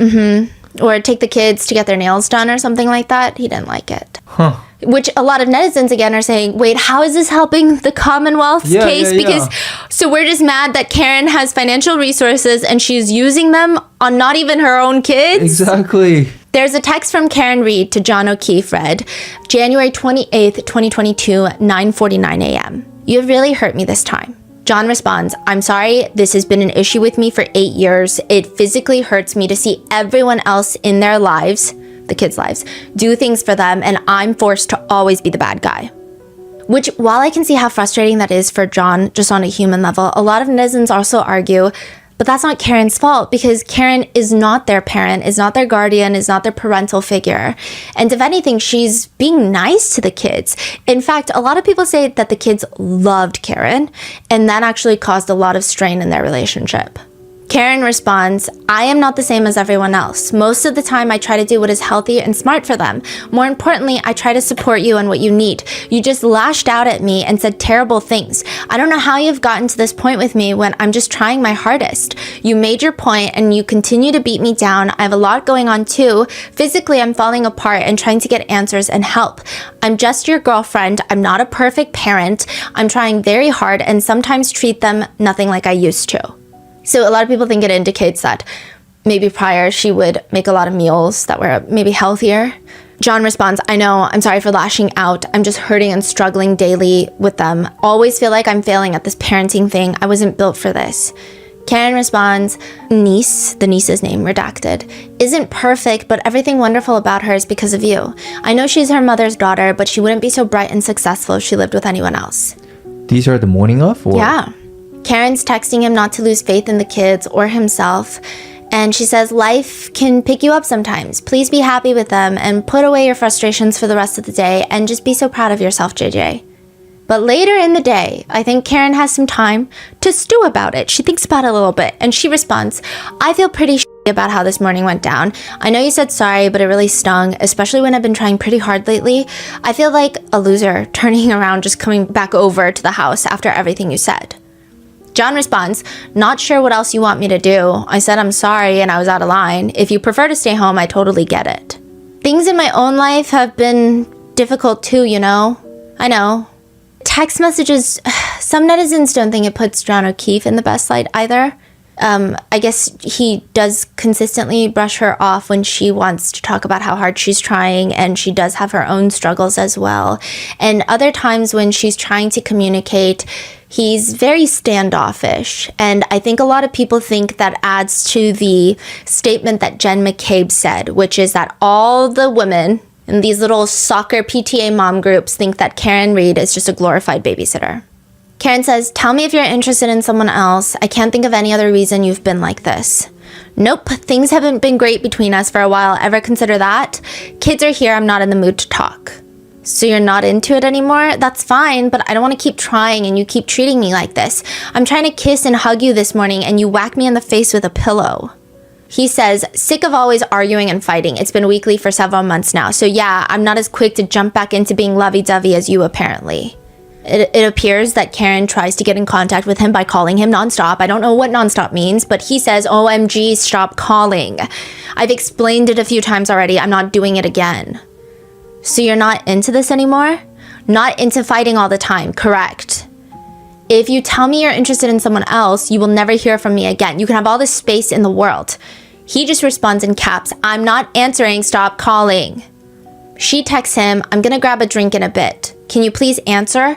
John responds, no, Karen, not sure why you need to announce that you're grabbing a drink, but have fun. She says, seeing if you want to meet me later. Again, a lot of people say that these texts give the impression that Karen just really wanted attention from John, and that could explain why she was reaching out to Brian Haha Higgins. It seems like she just wanted John to show her some sort of... I mean, the logic is coherent. I'm not saying it's the right thing to do. She later texts John O'Keefe frustrated. I've been dealing with my own personal crisis over things that I have zero control over. I'd like to lean on you too sometimes. Instead, I just hear everything I've done wrong. She also states that she doesn't want to go meet him at the house right now because she feels like the second she walks in, the niece and nephew are going to get chatty with her and, quote, that's going to irritate you. So again, which further, I mean, at this point in the text message, he doesn't disprove the theory. Wait, she's saying that if the nieces are showing like interest in Karen, like getting close, like, you know, being friendly, that's going to irritate John O'Keefe. I don't think it's just the fact that they're probably friendly with Karen Reed. It's the fact that they probably think that John O'Keefe is the bad guy, the bad cop. And she's the fun one. And they're going to be like, you're fun, unlike JJ. And maybe they say stuff like that. I don't know. You know, so, I mean, there was another incident where Karen said that the kids had gone on to vacation with John O'Keefe's parents. When they get back, they hugged Karen first. And that was kind of a situation in their relationship. I think that maybe some netizens are saying it also adds to the dynamic of the fact that these are not his kids. If they were his kids, he'd probably be a lot happier that maybe his kids even like his partner more than they like him. Because that's what teenagers do. But I think it's the fact that he was also their uncle, their fun uncle for the longest time. Fascinating. And then now he's, I don't know, right? Yeah. But Karen states that John would get a little upset over things like this. Side note, in the text messages, there are conversations about a water heater that was not working at Karen's house. And it's interesting because, again, when you read these messages, some people interpret it as, God, Karen Reed is so annoying. She's so needy, so high maintenance. Others think John is just kind of mean towards her and not really showing her basic appreciation. The only reason he even invites her to CF McCarthy's that night is because he tells her straight up his friend is going home, so he needs a ride, essentially. And again, this does not really help the prosecution. In fact, it just shows that Karen Reed wants a healthy relationship. If she's not getting it, she would just rather John tell her and they can move on. That's the vibe. And it also seems like she likes him more than he likes her, which would mean that her outbursts of believing that he's cheating on her doesn't seem so far left field. One netizen comment reads, to be honest, I expected the text to be really bad. Thus far, I just see a lot of standard couple bullshit. Karen says this fight was pretty rough. She ends up calling her dad that day before going to CF McCarthy's and then Waterfall and then 34 Fairview. She's at her house and she just says, my father just gently said to me, Karen, why don't you stay home tonight? It's going to snow anyway. But I didn't. And she says, Dad, if I had listened to you, none of this would have happened. because now John is being rushed to the Good Samaritan Hospital and the likelihood of him surviving is very slim. His body temperature is at 80 degrees Fahrenheit or 26.7 degrees Celsius, which means multiple organs are already shutting down. A paramedic does mention when someone's hypothermic and in cardiac arrest, we can't declare them dead or passed on until they've been warmed up. A lot of times with hypothermic patients, they can appear to be dead when they're actually still alive. So there have been instances where people have woken up in the morgues that were hypothermic and when their bodies warmed up a little bit. So we have to be very cautious, very careful about treating them as much as we can. But that doesn't seem to be the case here. There is a fatal laceration to the back of John O'Keefe's head that has caused multiple skull fractures and bleeding in the brain. John O'Keefe will pass in the hospital, while Karen is 2 doors down on the same floor, losing her mind. Karen gets section 12'd in that same hospital. She says while at the scene, she calls her mom, she calls her dad, her brother, nobody's answering, she's freaking out. Eventually her dad calls her back, and in this emotional, distraught state, Karen tells her dad she does not want to exist anymore. He is so nervous for his daughter, he calls the police to make sure that they're making sure she's not trying to do anything. Like the Kempton Police Department? Yes, and they section 12 her because, you know, his trust in the police was very high at this point. Yeah. Could you explain section 12 for? It's like a psych evaluation. So she's forced to go to the hospital, go through a mental evaluation to make sure that she's not going to self-exit and be a harm to herself and or to other people. She ends up 2 doors down from John. John's parents are driven to the hospital by Carrie Roberts. So after leaving the scene, she actually drives back to the scene. It's very complicated. She and Karen leave 34 Fairview together. And then the officer calls Carrie Roberts and is like, you gotta bring Karen back because we gotta section 12 her. So then she drives back to 34 Fairview. Karen gets ambulance to the hospital, section 12. Carrie Roberts then goes to pick up John O'Keefe's mom and dad, Peggy, and they drive to the hospital.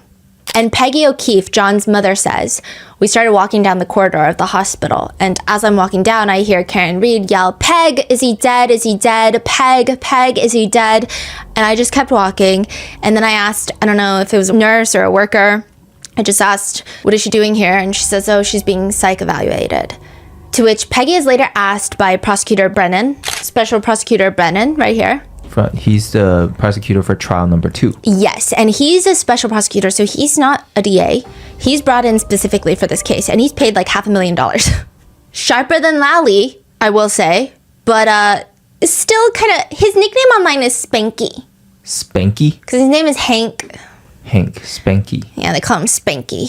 That's it? Just because of his name is Hank? I think it's Special Prosecutor Ah. Hank. And I think it's supposed to Spank. be not the nicest nickname. Spanky, got it. Yeah. To which Peggy is asked later by Spanky, so when she was yelling, could you describe her mood or demeanor? Was she animated? She was loud. I don't know. She was just loud as she was saying it. Paul O'Keefe, John's brother, will also later testify that Karen screamed at him too, to which Paul at this point blows Karen a kiss and walks off with his family.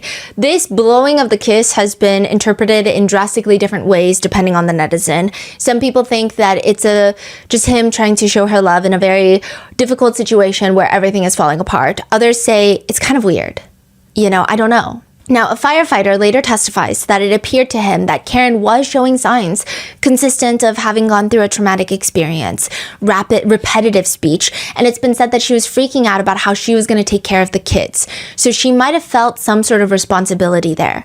Karen's brother says when Karen finds out that John is gone, she does lose it for a little bit, but within a short period of time, she finds a way out. She says, by the time I finally get out of the hospital, right before noon, I said, Dad, I want to go see the kids. So Karen, her dad, and her brother, they all drive to John O'Keefe's house, where John's parents, John's brother, John's father, his niece and nephew are all there.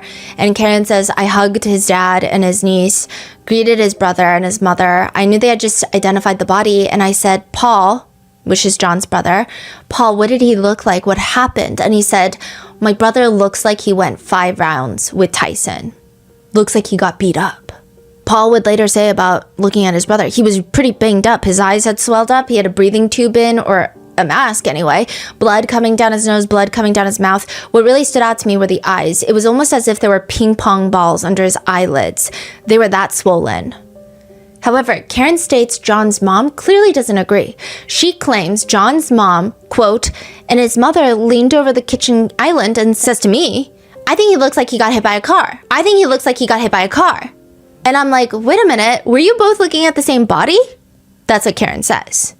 Karen eventually goes upstairs to grab her things, and she knew immediately the whole thing felt off. That's why she doesn't end up staying a long time. Karen's dad and brother are also there, and Karen's brother says after a couple of minutes, John's brother gets a phone call. He leaves the room, and when he comes back, the way he looked at my sister, it was like time stopped. Oxygen left that room at that point, and there was some serious looks of guilt being thrown at Karen, subsequently at my father and I as well. Karen says, I could read the room. I could tell that I wasn't wanted there.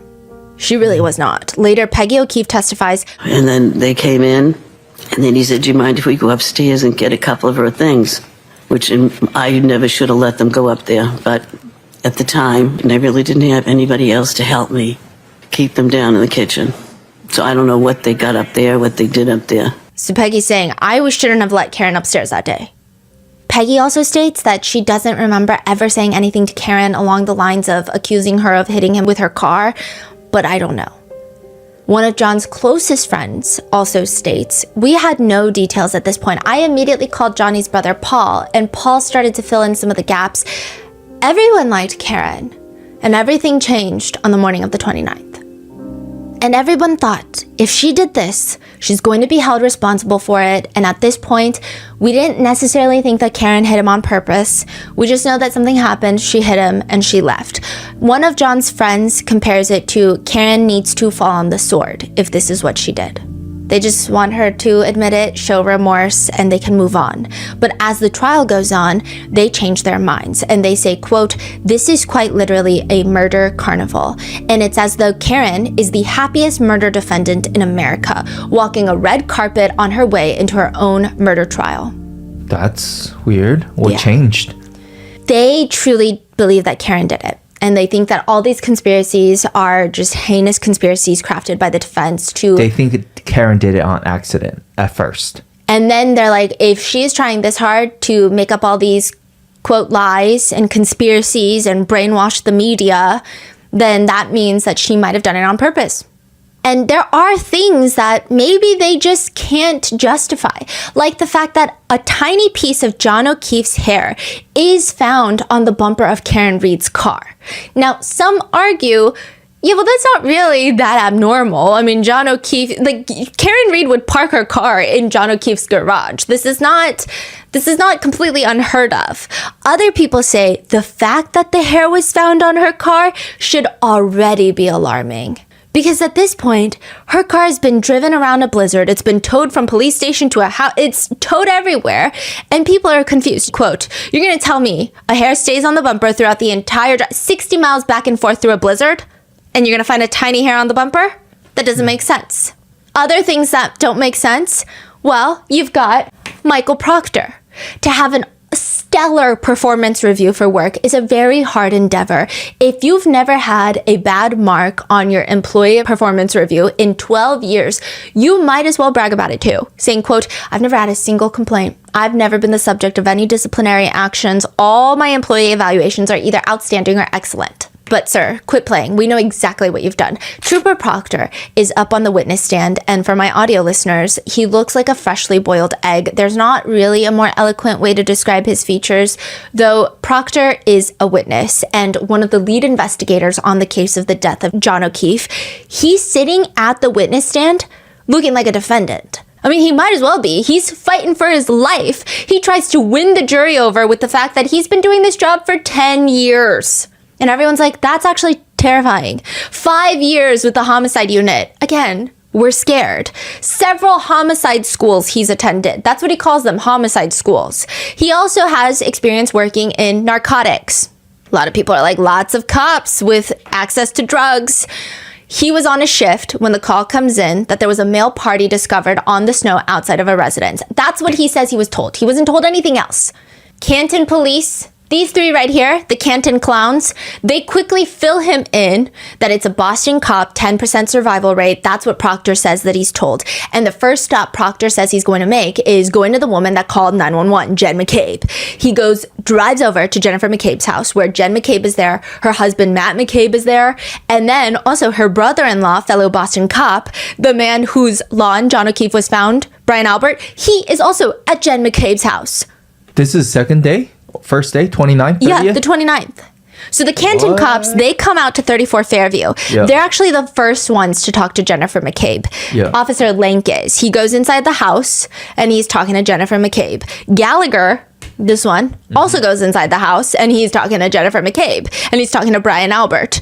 And then they're like, you know what? We got to recuse ourselves because that's what Chief Berkowitz wants. He says, we can't because Kevin Albert has been with us for 18 years. Body found on Brian Albert's lawn. We got to recuse ourselves. Do they really recuse themselves? Not really. So then the Canton clowns, these three, okay, they go and they talk to the troopers that are taking over. The trooper trolls, okay? So they go to the trolls, and the trolls are like, okay, what's going on? Just give us the details so we don't have to do our job. They say, you should probably talk to Jennifer McCabe. That is where Trooper Proctor goes. So he pulls up in Jen McKay's house, and Brian Albert's now at Jen McKay's house. Yes. They shifted their meeting from Brian's house to Jen McKay's house. Yes. Brian is like, listen, I went to Jen's house because she's my sister-in-law. She was going through an awful time that morning, as we all were, and I wanted to be there to comfort her if she needed anything because we're close.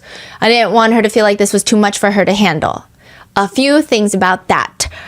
The man was found on your lawn, also your wife's lawn. Maybe you should worry about your own wife. A lot of people think affair theories, swinger theory, affair theory. Other people think that's a nice excuse to be like, I wanted to make sure that she doesn't fuck up.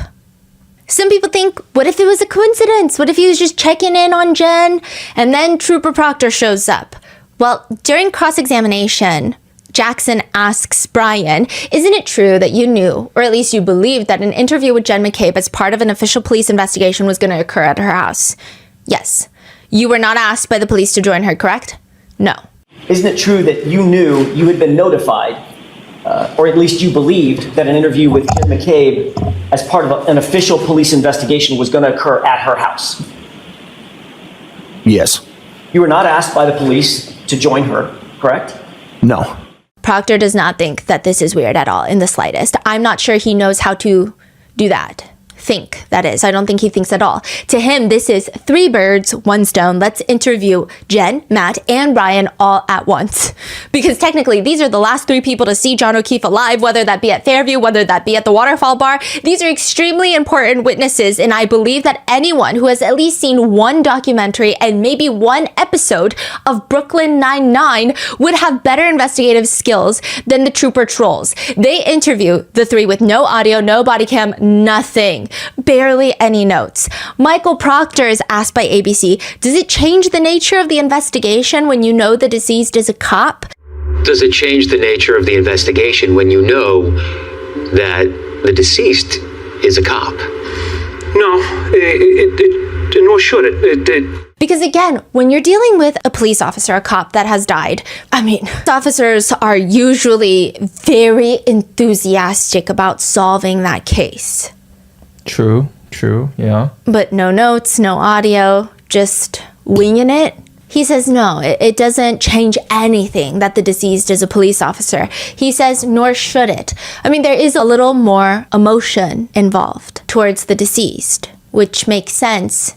And maybe that justifies why he starts looking through deceased officer's girlfriend's phone for nudes. You're like, yeah, I'm extra sad because the deceased is one of me. We're all law enforcement. We face the same battles every day. We relate to each other. So what happened immediately after they called Karen Reed to the station and took over her phone?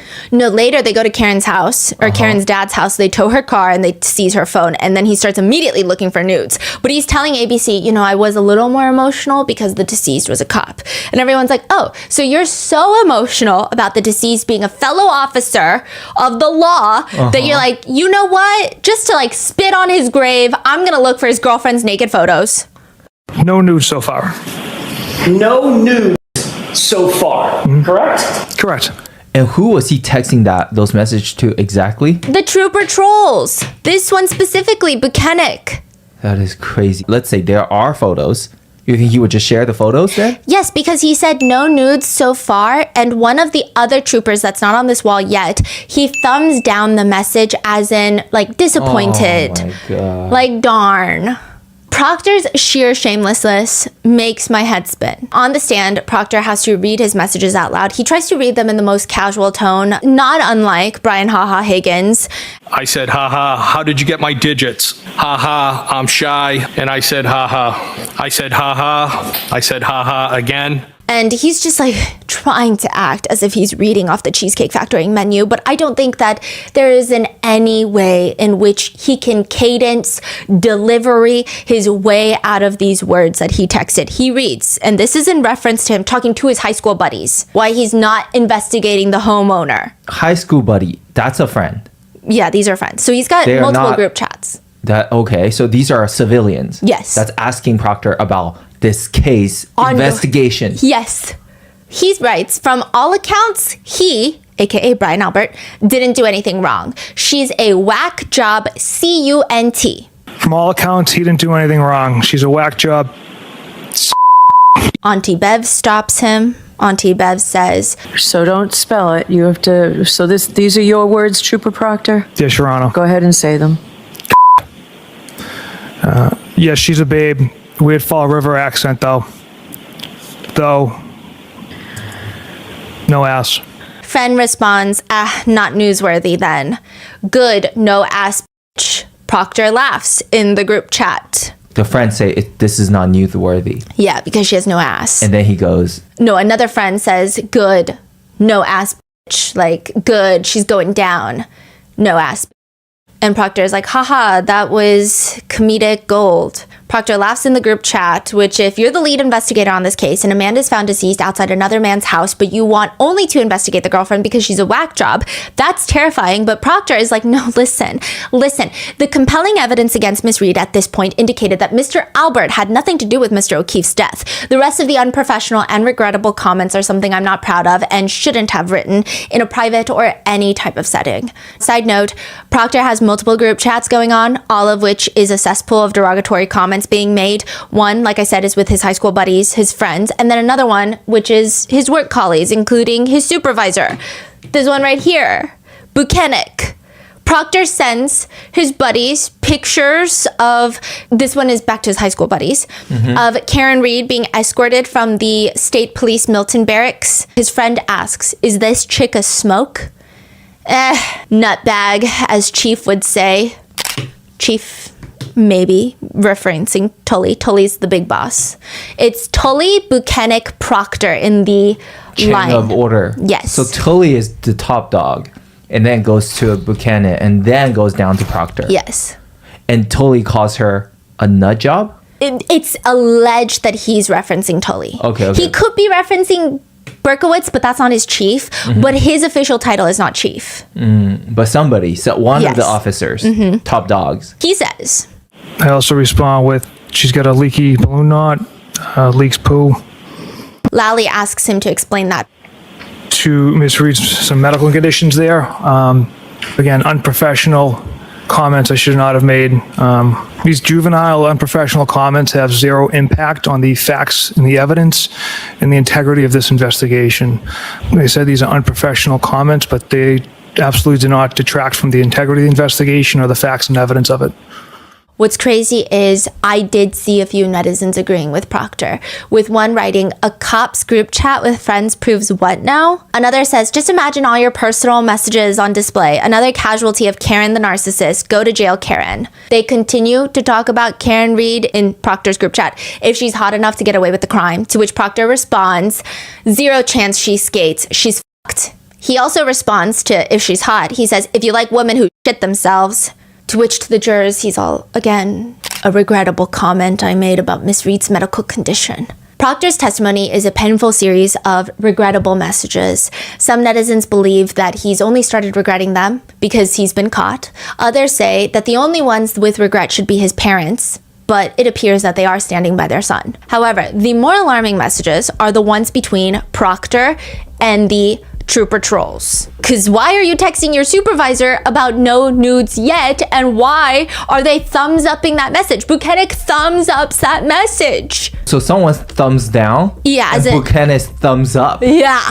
He also texts into that group as he's investigating this ongoing investigation where you cannot come up with your own outcome before you investigate. He said, Karen said the Alberts beat the shit out of O'Keefe, left him for dead, and that's why her taillight was cracked. She's gross. Another trooper responds, oh, f her, bitch. Then another trooper sends a picture of David Yannetti. David Yannetti? Karen Reed's Boston-based attorney, the only local attorney during the first trial on her team. And Proctor responds, funny, I'm going through his R-worded client's phone. Funny, I'm going through his retarded client's phone. No nude so far. I hate that man. I truly hate him. Talking about Yannetti. Do they know each other? They don't. They don't know each other at all. Proctor continues, of course, to insist that this entire investigation is completely filled to the brim, overflowing, cup runneth over from integrity and honor. Proctor says that he has this aha moment at the hospital when he goes to see John O'Keefe's body. He is escorted by Buchanan, his supervisor. So the two trooper trolls, they go to Good Samaritan, and Proctor is like, look, John O'Keefe is missing a shoe. They only found one shoe on him. He says the only thing that jumped out to both of us was that he only had one sneaker. The reason that was important at the time is during my training and experience, and it's fairly common in a motor vehicle pedestrian incident for, if not both pieces of footwear to remain at the point of contact, but at least one. So he's saying sometimes people will get literally hit out of their shoes. That's common? It does seem to be common, but you have to be going at pretty high speeds. He says, I've been to pedestrian strikes where both shoes were right at the point of contact. I've seen it where the people got completely ripped out of their clothing and their clothes are at the point of contact. I don't know how true that is. That's what gives him the feeling, though, and gives Buchanan the feeling that they're on to something. That is when he decides to follow the leads. The one shoe, Jen McCabe saying that, hey, Karen said I hit him. He believes that perhaps Karen did indeed hit John O'Keefe with her car. So it's time for Trooper Proctor and Buchanan to pay Karen Reed a visit. This is the same day, January 29th, 2022. They call Karen. She's been released from the hospital. She went to John O'Keefe's house. She had that weird incident with John's family. She's now gone back to her dad's house. She's staying with her dad. And they don't live in Canton. They live in a place called Dighton. This is important later, but it's a completely different jurisdiction. They show up at the house. The blizzard is coming down strong, so much so that when they get to Karen's dad's front door, it won't even open because the snow is piled up blocking it. So Karen is like, can you come around the garage? I can open the garage and you can come in through the garage. That's where she lets them in, and both Proctor and Buchanan testify as they're passing Karen's Lexus in question. Proctor states, it's not just shattered. A significant chunk is missing from that taillight, the right rear taillight. So the passenger taillight in the back had large pieces missing from it. Proctor says, we were very confident. We knew what had transpired, which was Karen Reed backed her vehicle into John O'Keefe. They're actually so confident that before they even get to Karen's dad's house and lay eyes on this car, potentially I could understand if they see the car and they see large chunks missing and they're like, hey, I think she hit him with the car. I could maybe see that, but they were actually so confident that even before they got to Karen's dad's house and laid eyes on this vehicle in question, they're already on the phone with Dighton police trying to find out how to get her car towed back to Canton. They put all their eggs in this basket and they're gonna die on this hill whether the Easter Bunny comes to town or not. They don't care. That is when Karen's phone and her car are seized by the trooper trolls. And sure, Proctor is corrupt.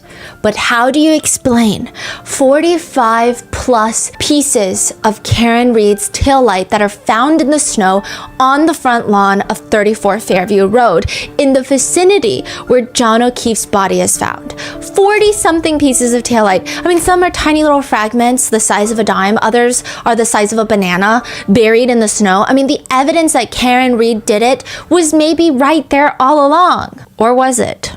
Back to the Canton clowns. Sergeant Good is working dispatch. He's sitting at the Canton Police Department all night. He's picking up the 911 calls. First call he picks up in relation to this case, Carrie Roberts. She's like, hey, my friend's girlfriend just called and is like, John O'Keefe is missing. Do you have any reports of anything?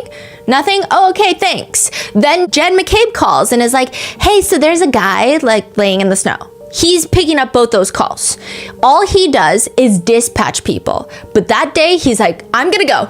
Someone take over. I'm gonna head out. What? Because this is a big call, and I'm a sergeant, so I'm gonna go. So he calls in Kelly Dever. She's crazy. She's in the next one. He calls in Kelly Dever. She takes over dispatch. It's a whole thing. Sergeant Good comes to the address. He calls Gallagher. Gallagher is his boss. His supervisor is Gallagher. He calls Gallagher. Gallagher ends up going to the wrong address. It's either suspicious or it's stupid. That's how I sum up every law enforcement decision in this case. It's either stupid or it's suspicious, because nothing is ever making any sense here. I don't understand anything. He ends up going to the wrong address, and then he's like, you know what? I'm not even gonna go there right now. I'm gonna stop by the Canton Police Station before I head over there. So he grabs himself one of those reflective jackets because it's dark outside. He doesn't grab anything else, like an evidence bag, anything. Just a reflective jacket. He shows up at the scene. Sergeant Good had already called for another person, Officer Link, Michael Link, to show up. So now it's the 3 Canton clowns that are there. Okay, there's 2 other Canton officers there, but they're lower rank and they're not as pertinent to this case. We talked about them briefly in part 1, where they just talk about what they heard, what they didn't hear, and the situations. Mainly their dash cam footage is the most important, but other than that, they don't really. Now, mind you, Gallagher is the highest ranking one at the scene, top dog at the scene. And at the scene, he says, we gotta put up crime scene tape. But it just starts blowing in the wind because it's a blizzard. Which, in his mind, he's like, well, then we shouldn't even set up a tent, because then a tent is also gonna blow away. And then also, they don't canvass the area. They don't go and speak to anybody in the nearby homes, nothing. And he shows up when John's body is already gone. So John has been escorted to the hospital and he shows up. And he's looking around, he tries to put up crime scene tape, so he says it starts blowing in the wind, so he takes away the crime scene tape. And then he was like, you know what, the thought of putting up a tent did cross my mind, but then I thought it's just gonna blow away. He doesn't canvass the neighborhood, nothing. He gets there late, he just asks them, hey, so where was John's body found? And they point in a general area.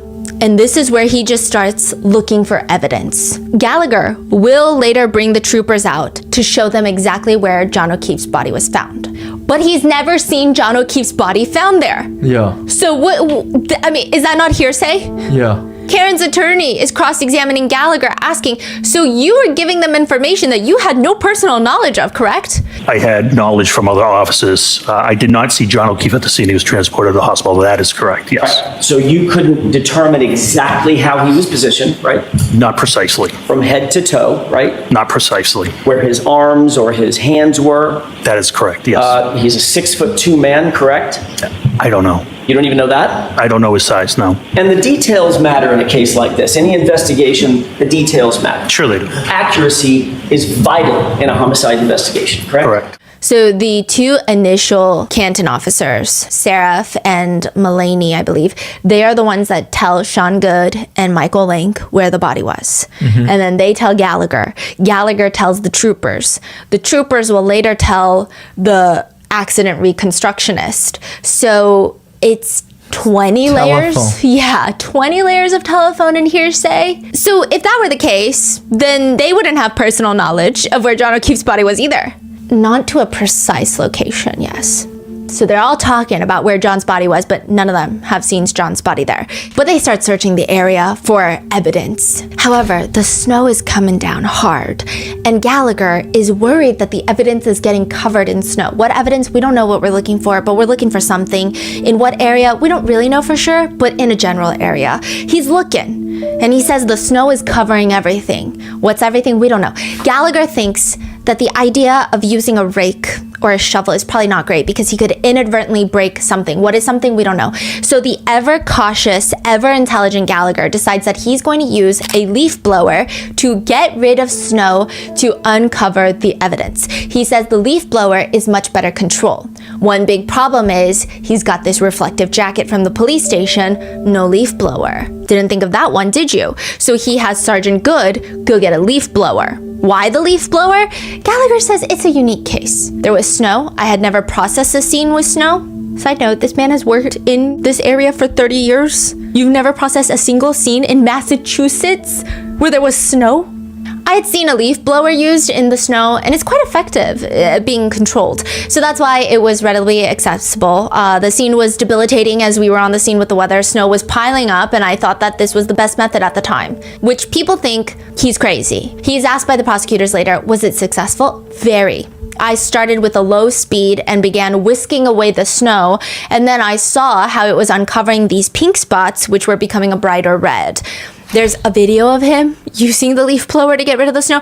They've got the weirdest photographic evidence of things that don't make sense. Wait, someone recorded him at the crime scene, but there's no like photos? A lot of the evidence is photographed, but it's photographed in a way where you have no idea where on the lawn it's found. You just see snow and grass. So you have no idea in what area, in what vicinity. You don't even know where John's body was found. So like, really, what are we doing? We don't know anything. This could have been found on the surface of Mars. It could have been found in New York City. We don't know. I mean, obviously we know it's not, but he says, see? It removes the snow. I was removing the snow layer by layer, and right here is when you can see it exposing the cocktail glass. You're going to see red spots appear as I remove it layer by layer. Those pink spots start to turn to be dark red spots, as you can see. We can control it. We were concerned, but it worked.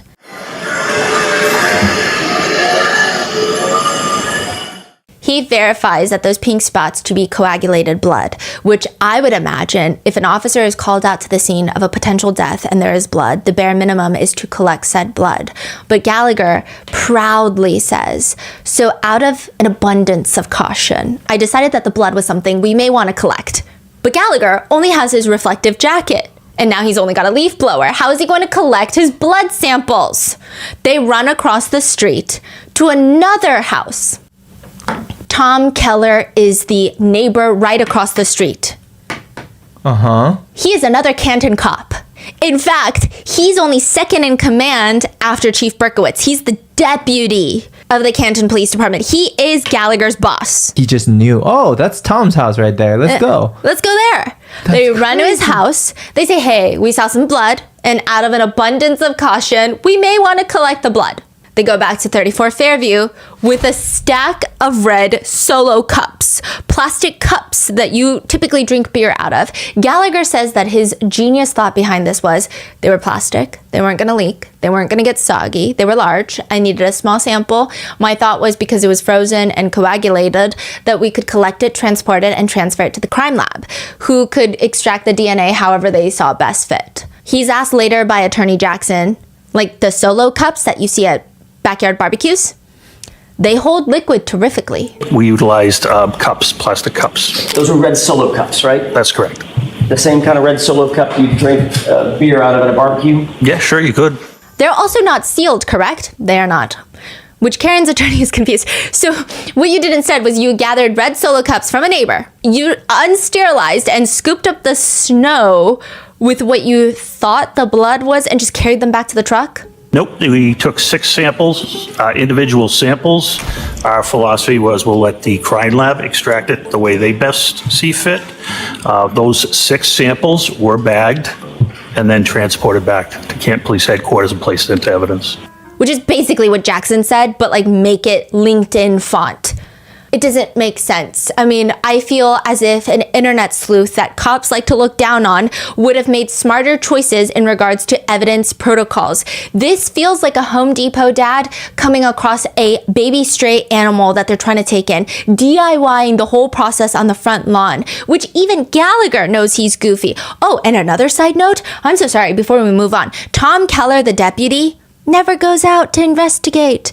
Deputy of the Canton Police Department, another cop is found dead right across the street. Brian Albert never comes out to see what's going on in his front lawn. Tom Keller never comes out. What's going on? And he's the one that deleted his ring footage, or no?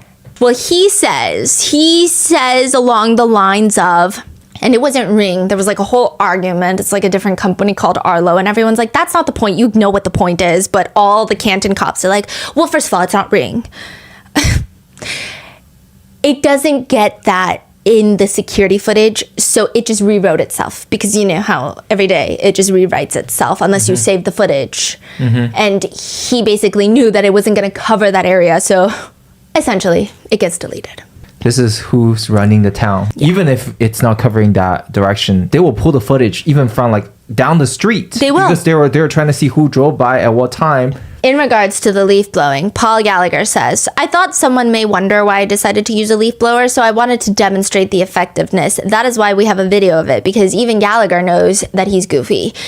The video is bad. You just see him leaf blowing directly onto droplets of blood in the snow, because that's precisely what you would want to do in a crime scene. That is when they bring back to the police station 6 solo cups filled with melted snow, debris, and blood. Those 6 solo cups, by the way, are placed in a wide open brown bag, like a grocery bag. And it is a grocery bag. It says Stop and Shop on the side of it. And that is also left all the way open and brought back to Canton Police Station. They find that day, along with that, pieces of glass that seem to belong to a cocktail glass, a drinking glass.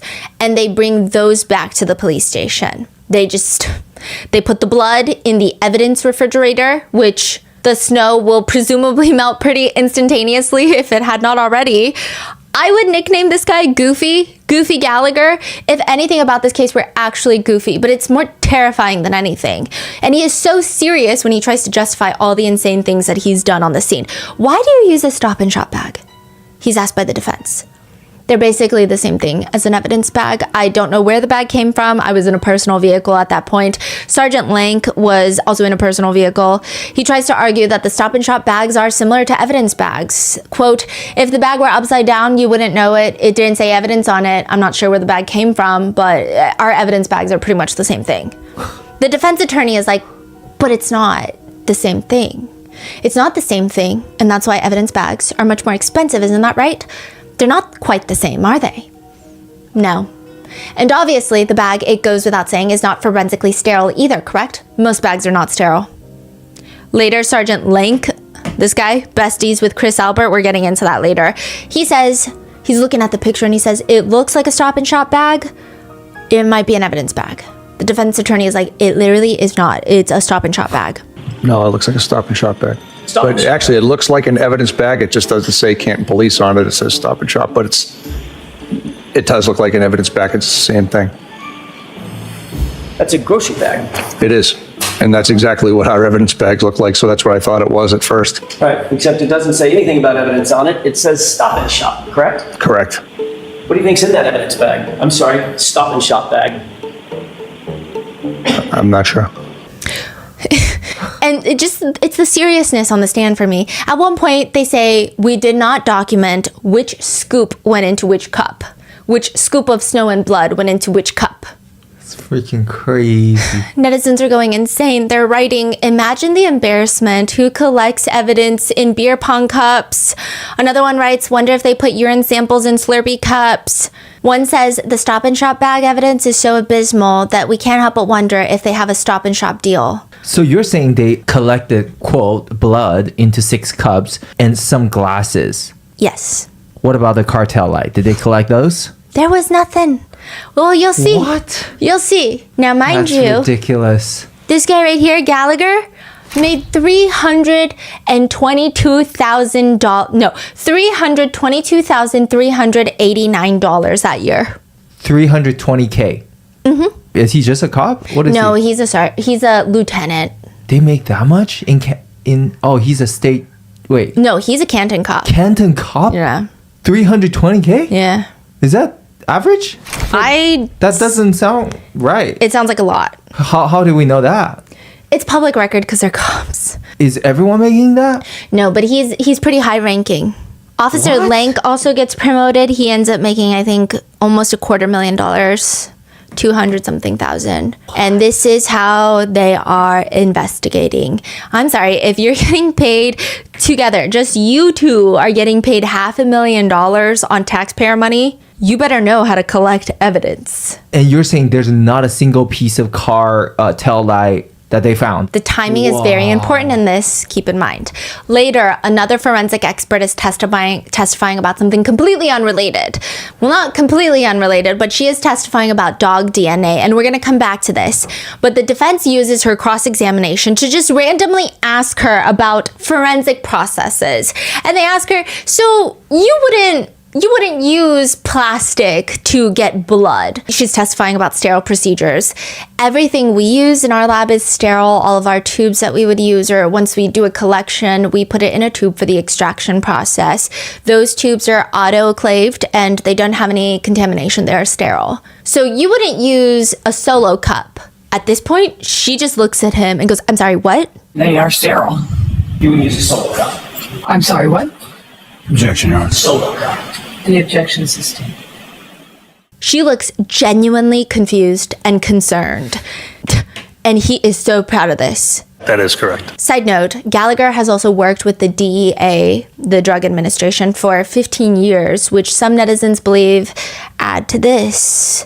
And also ATF, there's lots of drug overlap there. So lots of people believe there's lots of drug connections everywhere. But technically they are law enforcement and drugs are a big part of law. Sergeant Good, however, there's lots of connections here. Sergeant Good also grew up with Courtney Proctor, Trooper Proctor's sister. There were only 144 students graduating that year, so their class is very small. I imagine they were friends. If not, they knew of each other rather well. Lank went to high school with Courtney Proctor as well, but also with a girl named Jill. Who is Jill? Jill's not on here, but Jill is Julie Albert's sister. And he's best buds with Chris Albert. They've all worked the past 18 years with Kevin Albert. They also work in the same office as ATF Brian Haha Higgins.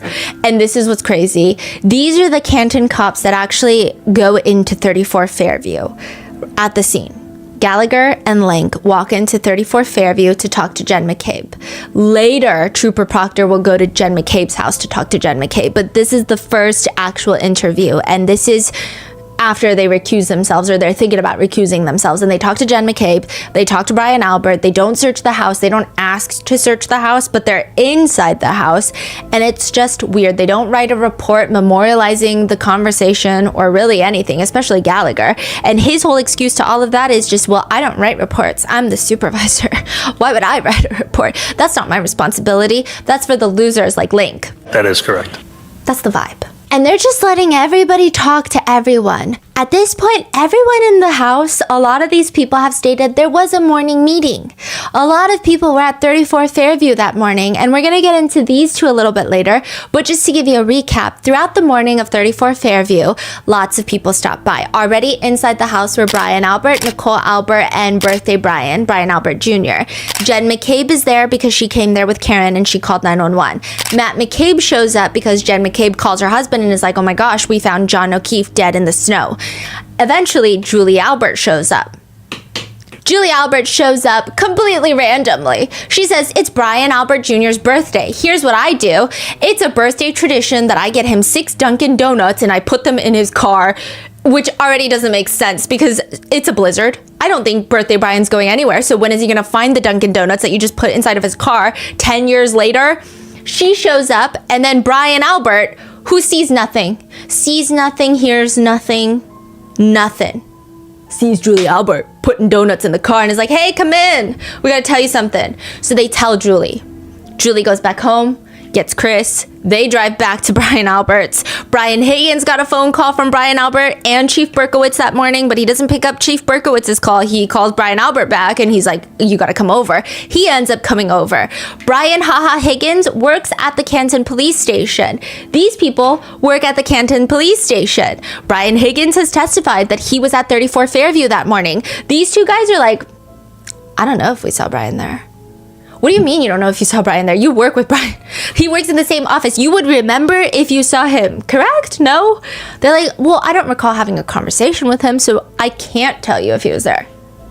At one point, Michael Lank also states that he had mentioned to another officer that he believed that John O'Keefe might have been in a fight, like he could have been in a fight or something. To which the defense attorneys ask him, if he had been in a confrontation, it could have started anywhere? He's like, yeah, if he had been in a confrontation, it could have started anywhere. It doesn't mean that it started in the house, which is why we didn't feel the need to search the house. It's not like, oh, the house is the crime scene. Right. But the house is part of anywhere, right? Correct. So in other words, the house is not excluded in your mind at this point as a starting point for the investigation. Is that right? The starting point would have been where Mr. O'Keefe had been discovered. And then based on speaking with the witnesses, there was no indication that he ever made it into the house. I learned that speaking to Miss McCabe. So you just took Miss McCabe's word for it? At that point in time, that was the only person I had spoken to, and she gave me a timeline of events from that night where Mr. O'Keefe was supposed to come back to the house, but never made it. Have you ever been, in your course of investigating cases, have you ever been lied to by a witness? Yes. So it's not necessarily the best investigative technique to just take a witness's word for something, correct? You need to actually investigate the circumstances for yourself and to your own satisfaction. Is that a fair statement? Sure. It is incredibly weird, is it not, that at least 4, maybe even more Canton police detectives searched Brian Albert's front lawn for evidence the day that they found John O'Keefe's body. They find a cocktail glass. They find blood, but they don't find taillight pieces. When you say cocktail glass, it's like a glass cup? Like a whiskey cup. You know, like a cocktail, Yeah. you put some whiskey, you put vodka in there. I don't know, I'm not really That's a big really drinker, weird, but isn't yeah. it? So, Karen was seen leaving CF McCarthy's with a glass. Are you allowed to do that? No, you're not. Okay, she snuck it out because she didn't finish her drink, so she snuck out her little glass. And then I believe that same glass was seen walking out of Waterfall, but in John O'Keefe's hand. It's from the bar, but the point that the defense attorneys are trying to make is that these sergeants from Canton Police, they didn't know it was from the bar. So you would think that it's from inside the house. So you should search inside the house, but they don't. They don't. The number of pieces of taillight that are found by these at least 4 minimum police officers looking for evidence while it's still bright outside are 0. They used a literal leaf blower and they have spotted not one piece of Karen Reed's taillight. That's crazy. And taillight is red? Red and clear plastic pieces. And some of these taillight pieces that they're showing in court, it's like the size of a banana, bright red. It's only later in the day when the snow starts really starting to accumulate that the police miraculously, sun goes down, snow is pouring down, that they start finding pieces of taillight on the property. And, you know, people argue, you don't think that's weird? The police only start finding pieces of the taillight later in the day? That's a little bit strange, don't you think? Yeah. So they find some later that day, and then for the next few weeks, they find more pieces of taillight. These taillight pieces, I don't know if they just magically appear. The trooper trolls, they try to argue that it's because the snow is now melting and the evidence is unearthing itself. They keep using that word. More evidence starts to present itself, which is a very interesting phrase that you could choose from. But some people argue, well, it's because these guys are not really trained to find evidence. I mean, look at them. They're doing solo cups. How do you expect them to find evidence? It's not until later that Trooper Troll Tully, we don't like Tully, nobody likes Tully, okay, just keep that in mind. He decides that he's going to employ the CERT team from the Massachusetts State Police. The CERT team is a special emergency response team. So they just kind of go from place to place in Massachusetts helping any law enforcement agency that needs the help. He gets them out there and they conduct a search where they find John O'Keefe's hat and a few pieces of taillight. And then for the next few weeks, they find 40 plus more pieces of taillight, which begs the question to a lot of people, wait, so the CERT team that are normally better qualified to find evidence, they only find a few pieces of taillight, and then suddenly there's 40 more pieces of taillight? And the documentation of where these taillight pieces are found are horrendous. They just take a picture of the taillight in the grass with the snow. Most of these pictures don't have any sort of relation point of, is it next to the flagpole? Is it next to the hydrant? Nothing. You have no clue where on the lawn these pieces of taillight are from. So they're saying that the snow takes weeks to melt. Yeah, and as the snow is melting more and more, they're unearthing. Evidence starts to present itself. That type of phrasing, by a police officer, by a law enforcement officer, should be criminal. Present itself, I'm sorry, then why are you getting paid? It's crazy. Now, Prosecutor Lally asks Proctor where the taillight pieces are found. He's not even asking for exact locations, which is what you would imagine would happen in an investigation. He's asking generally speaking. Proctor does a full-chested sigh. I don't specifically remember exactly if they were around the flagpole, because the CERT team came and shoveled an area around. So that stuff had melted first because there was a lot less snow, and then they created more piles. But as far as the general area was by the flagpole and fire hydrant, it wasn't like on the other side of the property. It was in that general area.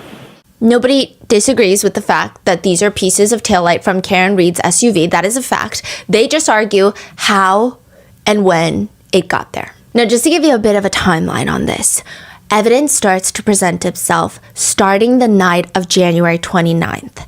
John is found at 6 in the morning. By about 6 p.m., taillight pieces are found. But prior to that same day, Karen finds John. Karen is rushed to the hospital. She's Section 12. She gets released, goes to John's house, feels unwelcome, gets her car, and drives her to her dad's house in Dighton. The troopers, they decide that they're going to go to Karen's dad's house and seize her car that day. They take her car, bring it all the way to Canton Police Department, which is already a little bit suspicious. People thought it was weird. These two troopers, they're part of the Massachusetts State Police, and they have two facilities that are MSP nearby Dighton. But instead, they have Dighton Police tow it all the way to Canton. Canton has already recused themselves from this case. So it's very odd. On top of that, it's very odd that taillight pieces continue to be found on the lawn for up to 2 weeks after the so-called accident. Chief Berkowitz, as well, happened to be driving by 34 Fairview Road out of nowhere, February 4th, 2022. And look at this man. I'm sorry, but this man is a little bit older. This man does not look like he has 20/20 vision. He's driving by February 4th, 2022. He stops his car and he sees on the lawn of the Albert residence from his car driver's side a shiny piece of taillight sitting on the lawn. Most of the taillight pieces are found by this man, Trooper Proctor. All of these things are very odd about this, and it makes people believe, well, wait a minute, maybe these taillight pieces were planted on the lawn. It doesn't make sense. So for people who believes that's the case, then where did they get the pieces from, the taillight pieces from then? We're about to get into that. For the people that are saying, hey, that doesn't make sense that you just find pieces of taillight after so many people have searched it and you keep continuing to find it in an unsecured location, they don't secure the scene. This guy, Buchanan, he's like, well, no, it makes total sense. In fact, it's common sense. He says, well, common sense will dictate that if an item is found on the grass and there's snow covering that item, it would have to have been placed prior to the snow accumulating. So if an item is shoved into the snow, it'll be exposed as the snow melts prior to reaching the ground level. He's saying there was snow on top of it, and that's why we didn't find it immediately. And it makes sense, okay? So they tow her car. They also investigate the scene. They find more taillight pieces. Except it doesn't make sense at all, because this man hits the stand. His name is Sergeant Nicholas Barrows. He has zero connection to the Canton Police Department. He works instead for the Dighton Police Department, which is the jurisdiction that resides over Karen's dad's house, where the car is seized. He showed up to Karen Reed's house too, because he's working in cooperation with Proctor and Buchanan for towing Karen's car. He testifies on the stand. I saw that there was some damage to the right rear taillight. To my best ability and recollection, that taillight was not completely damaged. It was cracked and a piece was missing, but not completely damaged. When you say a crack, do you mean a piece missing? A piece was missing. A piece maybe about 6 inches big, maybe about 2 inches wide. He's shown a picture of Karen's Lexus from Sallyport. So this is a picture that the troopers have taken. And he's like, that is the car. Yeah, that's the black Lexus. But that's not the taillight the day that I was there at Karen Reed's house. You're shitting me. He said it's not. He's asked, is this the condition of the right rear taillight when you showed up at the house on the afternoon of January 29th, 2022? Absolutely not. What's different about this photo, sir? The taillight is completely smashed out.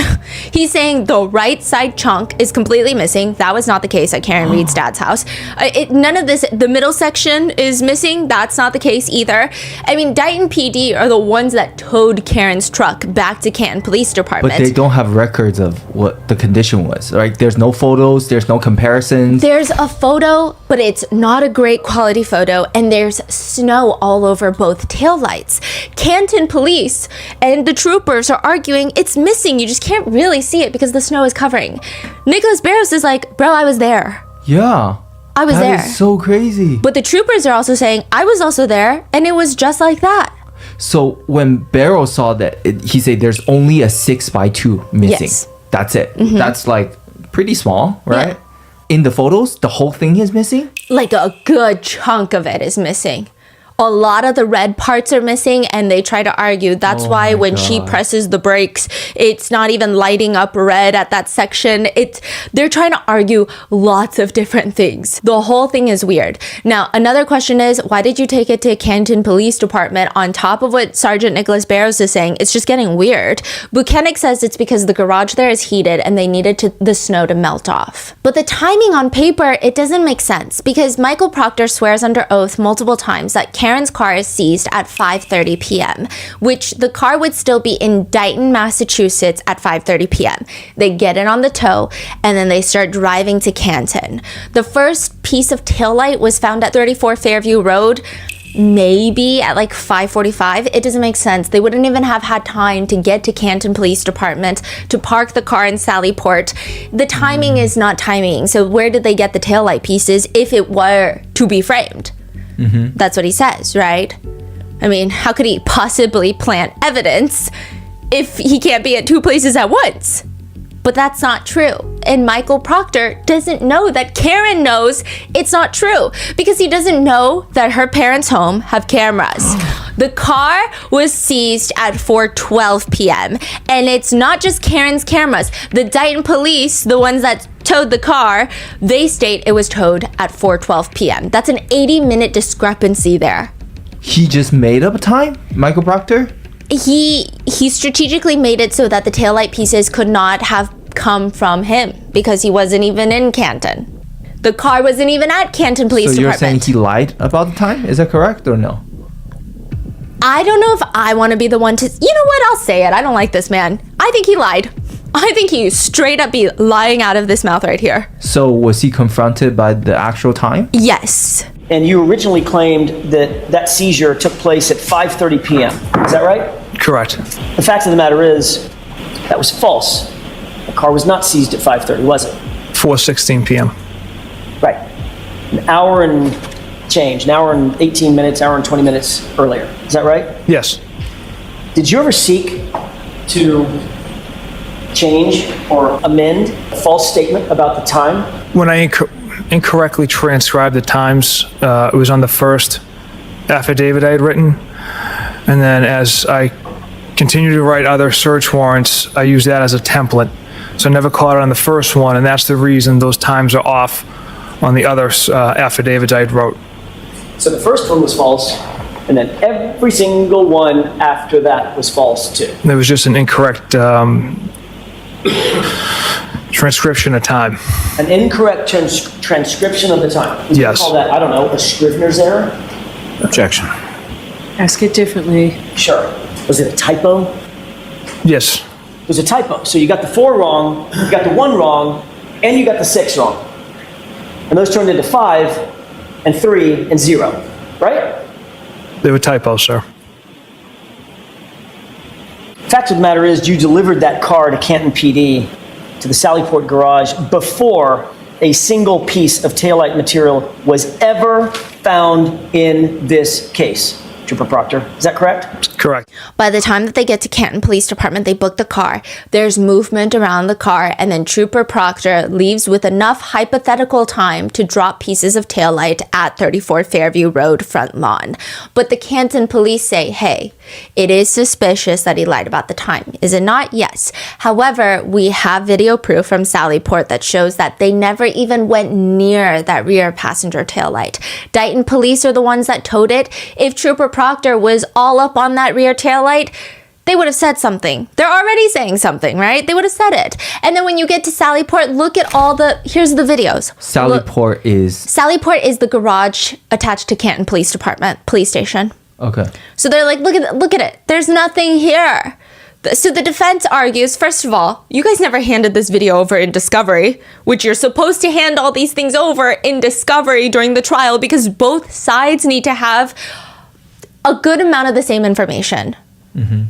And so they're saying this should have been in the discovery and now you're just like whipping it out. And second of all, there's so many odd things about this footage. Additionally, the start time of the CCTV footage is 5:30 p.m. and it stops at 5:48 p.m. So 5:30 p.m., the car is booked into Sallyport. So technically it's about 17 minutes and 50 seconds, but the CCTV footage is only 5 minutes and 51 seconds long. So more than 2/3 of the time in question is not there. But Canton Police is like, well, actually, it's not weird because Sallyport CCTV cameras are motion activated cameras, meaning they only start recording when there's motion, which I already find alarming, considering that Gallagher has stated Sallyport is where when we have an arrest, we bring our prisoners in. It's basically an extra large garage. It has doors that are numbered 1, 2, 3, 4. We typically go in door 4, pull up towards there, and the prisoners are walked into the booking area, which is also secure. I would imagine that a place where you have people getting booked, I would want cameras running 24/7 to protect both sides, both parties, not just motion censored cameras. But nevertheless, they show the cameras and it does show nobody goes near the rear passenger taillight. Buchanan testifies, Trooper Proctor and I never touched the vehicle prior to it being properly processed with a search warrant. They never touched the back passenger taillight. So at that point, is the taillight already missing? You can't really see it. Okay. But they do go to the other side of the taillight because there's a door near the driver's side taillight. So you do see Trooper Proctor kind of hanging out in that area, but it's not the rear passenger tail. That one, there's no taillight pieces missing, right? Karen and her defense team are looking at this video and they see it. Yeah, it makes sense. No one goes near the rear passenger taillight. But why is everything backwards? There is a police car next to Karen's black SUV and it says police, but it's backwards, like you're looking into a mirror. Like, you know, when you write a letter and you put it up against a mirror, the words are backwards. And then the number 4 on the garage doors, 1, 2, 3, 4, remember they're numbered? They're also backwards. Why? Because the footage is inverted. Somebody inverted the footage. So what the defense team does is they uninvert the footage. That taillight that Trooper Proctor is standing around suspiciously is the back passenger taillight. It's not the driver taillight. And can we see the taillight? You cannot see it, but you can see him in a little beanie hanging out behind there. You're gonna die. I gotta show you pictures. Let me show you. Okay, this is like the footage that they show, which you see this police car and then this is Karen's car. They said that this is accurate portrayal of the footage, which would make you think that this is the taillight in question, the passenger rear taillight, right? Yep. That's what it looks like. Nobody ever goes over there. However, this is the real footage. That's the driver's side taillight that nobody goes around. Oh my god. The rear passenger taillight is the other side. Oh my god. The prosecutors, they play the inverted footage. They ask Buchanan, is this an accurate portrayal? Mean, that alone is guilty. Like whoever did that is guilty. But what's even crazier is when the defense team invert the video back. They go and find other like Sallyport footage. The timestamp is also inverted. So that means somebody not only inverted the video, but they went and fixed the timestamp to make it look like it's not an inverted video. And nobody knows who did that. Everyone's like, I don't know. Someone edited the video footage. Someone inverted the video. And then, right. Oh my God. And there is a point in the CCTV footage where you do see Michael Proctor near the exact taillight in question. And then all of a sudden, timestamp jumps from 5:37:37, so 5:37 p.m. and 37 seconds to 5:38:01. So there's like a good 20 seconds missing from the CCTV footage. And that's a good chunk of time. Let's go ahead and play it forward. Pause. Did you see any volitional movement by Mr. Proctor as the tow truck driver moved past him? Yes, it appears if that is his head, it shifted weight. Okay. Let's go ahead and play it forward. Stop. Did you see a person that appeared to morph toward the back of the vehicle? Right there. There is some anomaly there with the footage, so it could possibly be used to describe that what took place. Jackson later states, once we inverted the video and showed it to the jurors, oh my goodness, you could have heard a collective jaw drop in the courtroom. During Buchanan's entire direct testimony, he states that this video is an accurate portrayal of what happened. Not once does he mention, yeah, it's accurate, but it's an inverted video. Clearly, whoever did this thought that they were going to get away with it, that the defense would not notice. Additionally, during Buchanan's direct, he points to the guy in the back of the car as Trooper Proctor. But now that this has been revealed that it's a mirrored, inverted video, suddenly during the cross-examination, he's like, well, I can't exactly be sure if that's Trooper Proctor in the back. I can't exactly be sure who anybody really is. I mean, the whole thing is shady. The defense asks Buchanan, you were there. You were then asked, whether or not, in looking at that video and watching it, whether or not Trooper Proctor approached, manipulated, touched that rear tail light at the time, and your answer was never. That's correct. And while you testified that this is the video that was displayed for the jurors, correct? That's correct. For all appearances, it would appear that the right rear tail light of the SUV is the one facing the jurors, if you will, facing the viewer, right? AKA, it does seem like it's very misleading. Yeah. And you never mentioned that this was an inverted video, did you? It was not brought up, no. Do you agree with me that an inverted video is not accurate? It's inverted by definition, right? It's an accurate depiction of the events taking place. Do you see where Mr. Proctor went in the video? Yes, the video depicts him going to the portion of the vehicle, but we can't tell how close he is. So now it's like, okay, fine. He went there, but we don't know how close he is. But Buchanan is on this hill and he's going down with it. He said, just because it's a mirror image doesn't mean that it's not recording the actions and what's transpiring. I think it's just a mirror image of what's taking place. If you see someone walking in or driving a vehicle and it's depicting the action of the vehicle being pulled in, and if it's mirrored, it's still documenting the activity that's taking place. What? Also, there's CCTV footage of a shorter statured man that appears to be near Karen's vehicle, and nobody can say who it is, but everyone thinks it's this man right here, Chief Berkowitz, who happens to find a random piece of taillight on the Albert residence later on. Can you recognize that person? I cannot know. You indicated previously, does that person look large or small in stature? I can't tell. As compared to, for instance, Michael Proctor, whose head you can see above the car. What about this person? Taller, shorter than Michael Proctor? I can't tell from here. So he just walked by and grabbed a piece type of thing? That's what netizens think. That's crazy. So technically, the timeline is now making sense because Proctor lied. The car was in Sallyport, and Proctor lied about nobody touching the taillight in question. He could have driven to 34 Fairview and dropped the taillight pieces. So are we saying that Karen's taillight's previously broken? Yes. There's a 6x2 missing piece, right? That has been there the whole time for a while. Karen's like, oh, I know that, right? Are we okay? This is where it gets even crazier because remember, Karen has a missing taillight piece, and she was telling Jen McCabe and Carrie Roberts that morning when she was looking for John, my taillight's broken. I don't know how it happened. Yeah. Okay? Yeah. John O'Keefe has Ring video footage over his garage. And at exactly 5:07 a.m., you see Karen in the black Lexus pull out of the garage, backing out and slightly ramming into John O'Keefe's car. It's like a boom. You can see there is contact made between the two cars at that exact rear taillight. So it seems a lot of people that believe that the taillight evidence is planted, they believe that her taillight broke there. That's where it broke. That's where the taillight got messed up. And then she's confused because in the footage, you don't really see any reaction. She doesn't get out of the car. She's already freaking out about John being missing. Yeah. She just keeps driving. She drives off.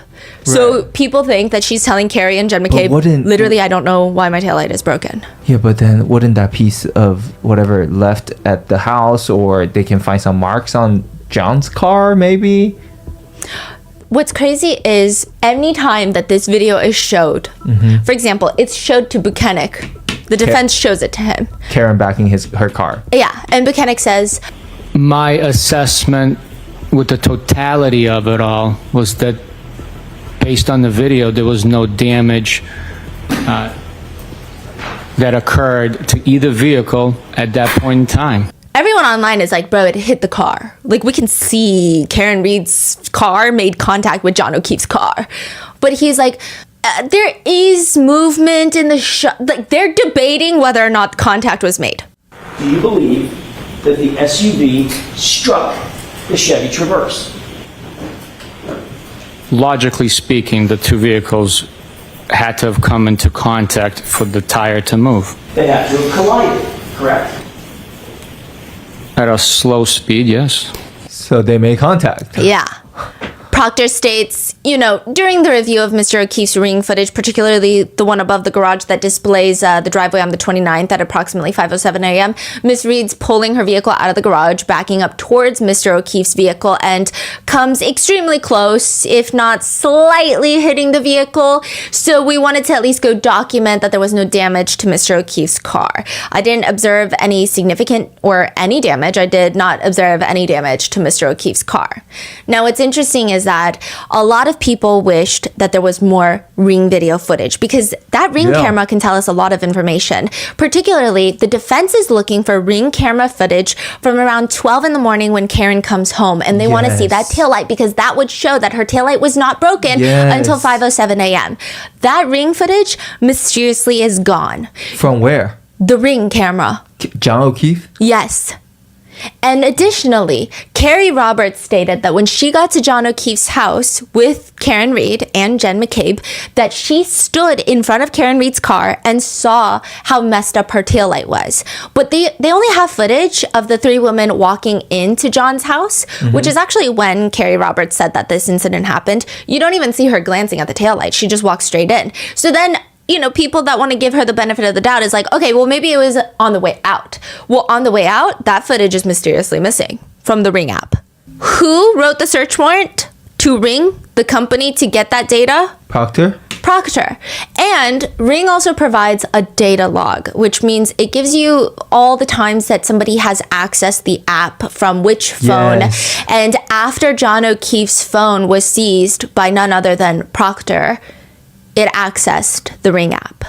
Dang. AKA, he could have gone in there, and a lot of netizens theorized and deleted all of that. And the Ring company has no backups, and I don't think if they do, they gave it to Proctor, and he could have also just deleted that. And I don't think the Ring camera cares enough to be like, okay, let me just publicly get involved in this. Right. But there are a few unexplainable pieces of evidence, such as the microscopic, taillight pieces that were in John's clothing. They're not really microscopic. They're just like small taillight pieces that were found on John's clothes. Buchanan testifies that when they go to the hospital, they find all of John's clothes in one big wet pile on the floor. They bag it up for evidence. They don't take it to an evidence locker. And an evidence locker is very important. So usually with most police stations and police departments, evidence lockers, they're heavily guarded. Not every single detective has access to an evidence locker. And every time somebody goes into an evidence locker, it's logged. It's the level of corruption to mess with evidence would be a little bit higher. They take the clothing, the wet clothing, to the DA's office, because technically they all work for the DA, the MSP, and they just lay it out in a secure room on butcher paper to dry. The butcher paper, that's a normal thing. You want to dry out the clothes so it doesn't get molded and contaminated. But this area is accessible by any trooper. And the pieces of taillight wasn't found until later? Yes, they don't test it until later. But after 6 days of just sitting there with no log of who's been able to go near the clothing, those taillight pieces, a lot of people question the credibility and the validity of, how do we know it's not been tampered with? We don't know. Yeah. Especially when all the taillight pieces are already so suspicious. Exactly. It proves nothing. It's the same type of thing like you just found in the snow. Exactly. It's like, it's not really proof, is it? What's also additionally interesting is that Karen Reed drove past the library at around 12:37 a.m. to 12:39 p.m. That's right after she's accused of hitting John with her car. So she's driving from 34 Fairview back to John's house. She drives past this library. Her taillight should be broken and smashed. The Commonwealth obtained CCTV footage from the library. Karen and her team request it. They get it, but the exact precise 2-minute time frame that her car passes the library is missing. The Commonwealth says we turned over everything we got from the Canton police. 2 minutes is missing. Yes. So the footage is like everything else is there? Yeah. But 2 minutes. This is what kind of world are we living in right now? And the library is like, yeah, well, we didn't review all the footage. We just like made sure it was from that time span, and then we turned it over to be analyzed by none other than Michael Proctor. The library no longer has that footage because it's been so long. They thought, I mean, we gave it to law enforcement. We didn't know we had to keep it. Did any state trooper ever ask you to download and preserve that footage so that it would exist longer than that 30 to 60 day period? No. ABC interviews Proctor and asks him outright, did you plant the evidence? Absolutely not. I'm laughing because it's such a ridiculous accusation. It's something that I would never do. I've never done, and there's no evidence of it. This just gets worse and worse and worse. Yeah. ABC is like, you know your own community, your locals. You know, why do they believe that you're planting evidence? Proctor responds, that's just the loud minority. The silent majority, we've had an overwhelming amount of support. They're just not out there tweeting. The ABC interviewer is like, Alan Jackson told me that he could not understand why it was that every time you went back to the scene, new evidence would materialize. He found that very suspicious. Maybe he didn't read the weather report I provided in my reports. Snow melted at a rapid pace, and the more snow that melted, the more evidence began to unearth itself. At this point, even if you like Karen, don't like Karen, it's just too much reasonable doubt to convict her of really any crime. I think one of the biggest reasons that people refuse to believe Karen, though, and I think that it's a small amount of netizens, skewing a little bit on the older side as well, is I think Karen has a very intense personality. She really does not back down from a fight. I also think it's very interesting. I mean, I think this is like a good psychological study of how every single bit of her trial footage is analyzed by people who don't like her. People interpret things differently. And it's interesting that they want her many years, 2 years now after John's passing, to be crying in court when John is brought up. But if you take it from her perspective, she's been framed. How can she sit in a situation and be crying about her deceased boyfriend when she is about to be in prison for the rest of her life? For killing him. Yeah, which she didn't do to how she feels. Yeah, I feel like that unjust is one of the most strong emotions for anybody to experience. And I think it presents itself sometimes as angry. Yeah. And people think that that's not anger, it's her being unremorseful and a bitch. And I just don't see how that's the case. If she genuinely did kill him and wanted to get away with it, I would imagine that she would be trying to cry in court. Now, Karen is asked in a documentary, you're tired of being asked if you hit John with your car. And she says, no, I'm not tired of it. I hate answering it because I just feel like I'm being so scrutinized. Like, did she blink 3 times or twice? And did she like smirk or look to the right or down and up and or left or whatever? It just feels so fake, even though it's true. I rather like explain everything else and like I did not hit John with my car. Like I can't make it sincere enough. I hate saying it.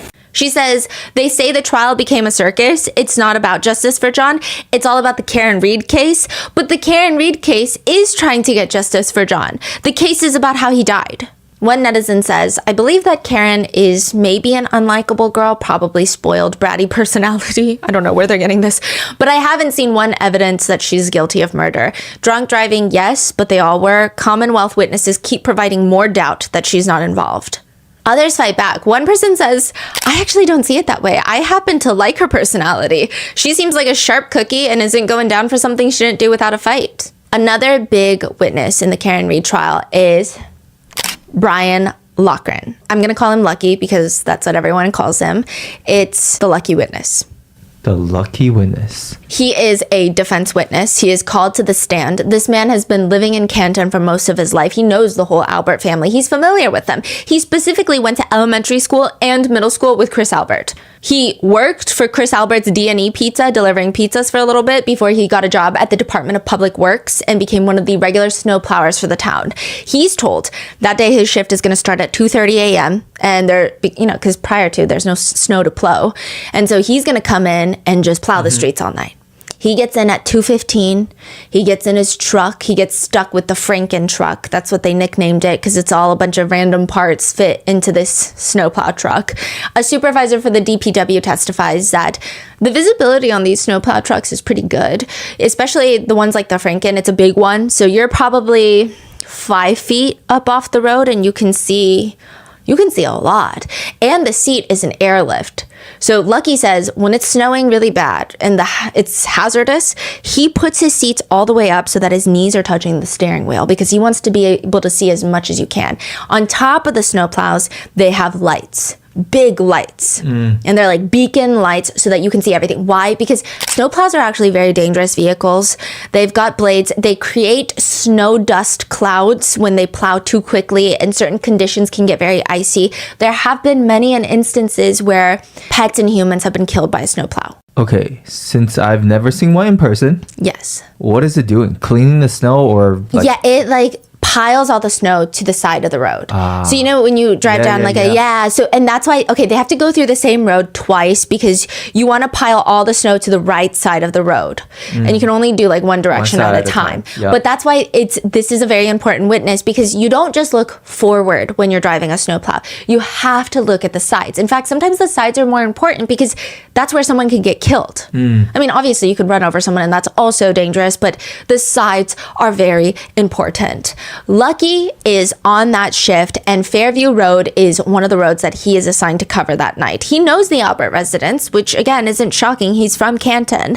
That night when he passes the Albert residence, the house would have been on his right. This is the first time he passes. He's driving the same way that every other party goer has been leaving this Albert residence. At what time? 2:30? 2:45 a.m. Okay. He's plowing the street. He sees the lawn. He sees the flagpole, everything. He doesn't see anything or anyone on the lawn at 2:45 a.m. Not even like a bump, nothing. Nothing. Wow. He keeps plowing. And then now he's got to do another street and then he's got to come back down the other side because that's how you do it. And so he comes back down and this is around 3:30 and this is when he does notice something. There's now a car parked in front. A Ford Edge. Just parked right in front of the flagpole. And who drives Ford Edge? One of the Alberts. Chris Albert? I believe one of them likes a Ford Edge too, but it is believed to be Brian Albert's Ford Edge. But it wasn't there? It was in the driveway, allegedly. But now it's on the side of the road. And From 2:45 to 3:30, you said. Well, he passes at 2:45. He doesn't see anything. Yeah. 2:30, he comes back. He sees a Ford Edge parked. And he thought it was weird because he didn't say anything at 2:45. And you're thinking, well, why is he even remembering where cars are parked? Because you're not supposed to park your car on the street when the snowplows are coming through during a blizzard. In fact, Lucky is actually told if there is a resident's car parked, you have to call it in. You have to call your supervisor. They try to wake up the resident to move their car, or they'll come tow your car because the streets need to be plowed. You can't just inconvenience everyone because you want to park on the street. He thought for that reason it's weird. Also the fact that the Alberts never really park on the side of the street. He just thought it was weird. But he doesn't call it in because he said out of respect for the Alberts, he just didn't want to. He wanted to be courteous because I guess, he had been friends with Chris. He had worked for Chris at one point. He's like, I'm not going to tattletale on the Alberts. But he did think it was weird. He was like, it's fine. I mean, because I guess he had already done that side. Yeah. But it's weird. He notates it. He thinks about it. And then he keeps on his snowplow route. And then later he comes back down to keep doing his route because, the snow keeps piling on. And that's when he notices emergency vehicles all over the Albert residence. And he's so confused what's going on. He can't even get into Fairview because they're blocking him. So you think Brian waited till the snowplow is passed by the street to move the car? Netizens believe that after the first time Lucky drove by with the snowplow, he believed that the snowplow was no longer going to be there. And they moved the Ford Edge to the side of the street so that it could block the street view for anyone driving by as they're moving John's body. Yeah. And now how does Brian explain that?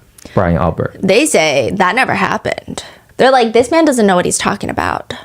Okay. It's crazy because Lucky is one of the most likable witnesses. Karen actually cries when Lucky's on the stand. Really? Why?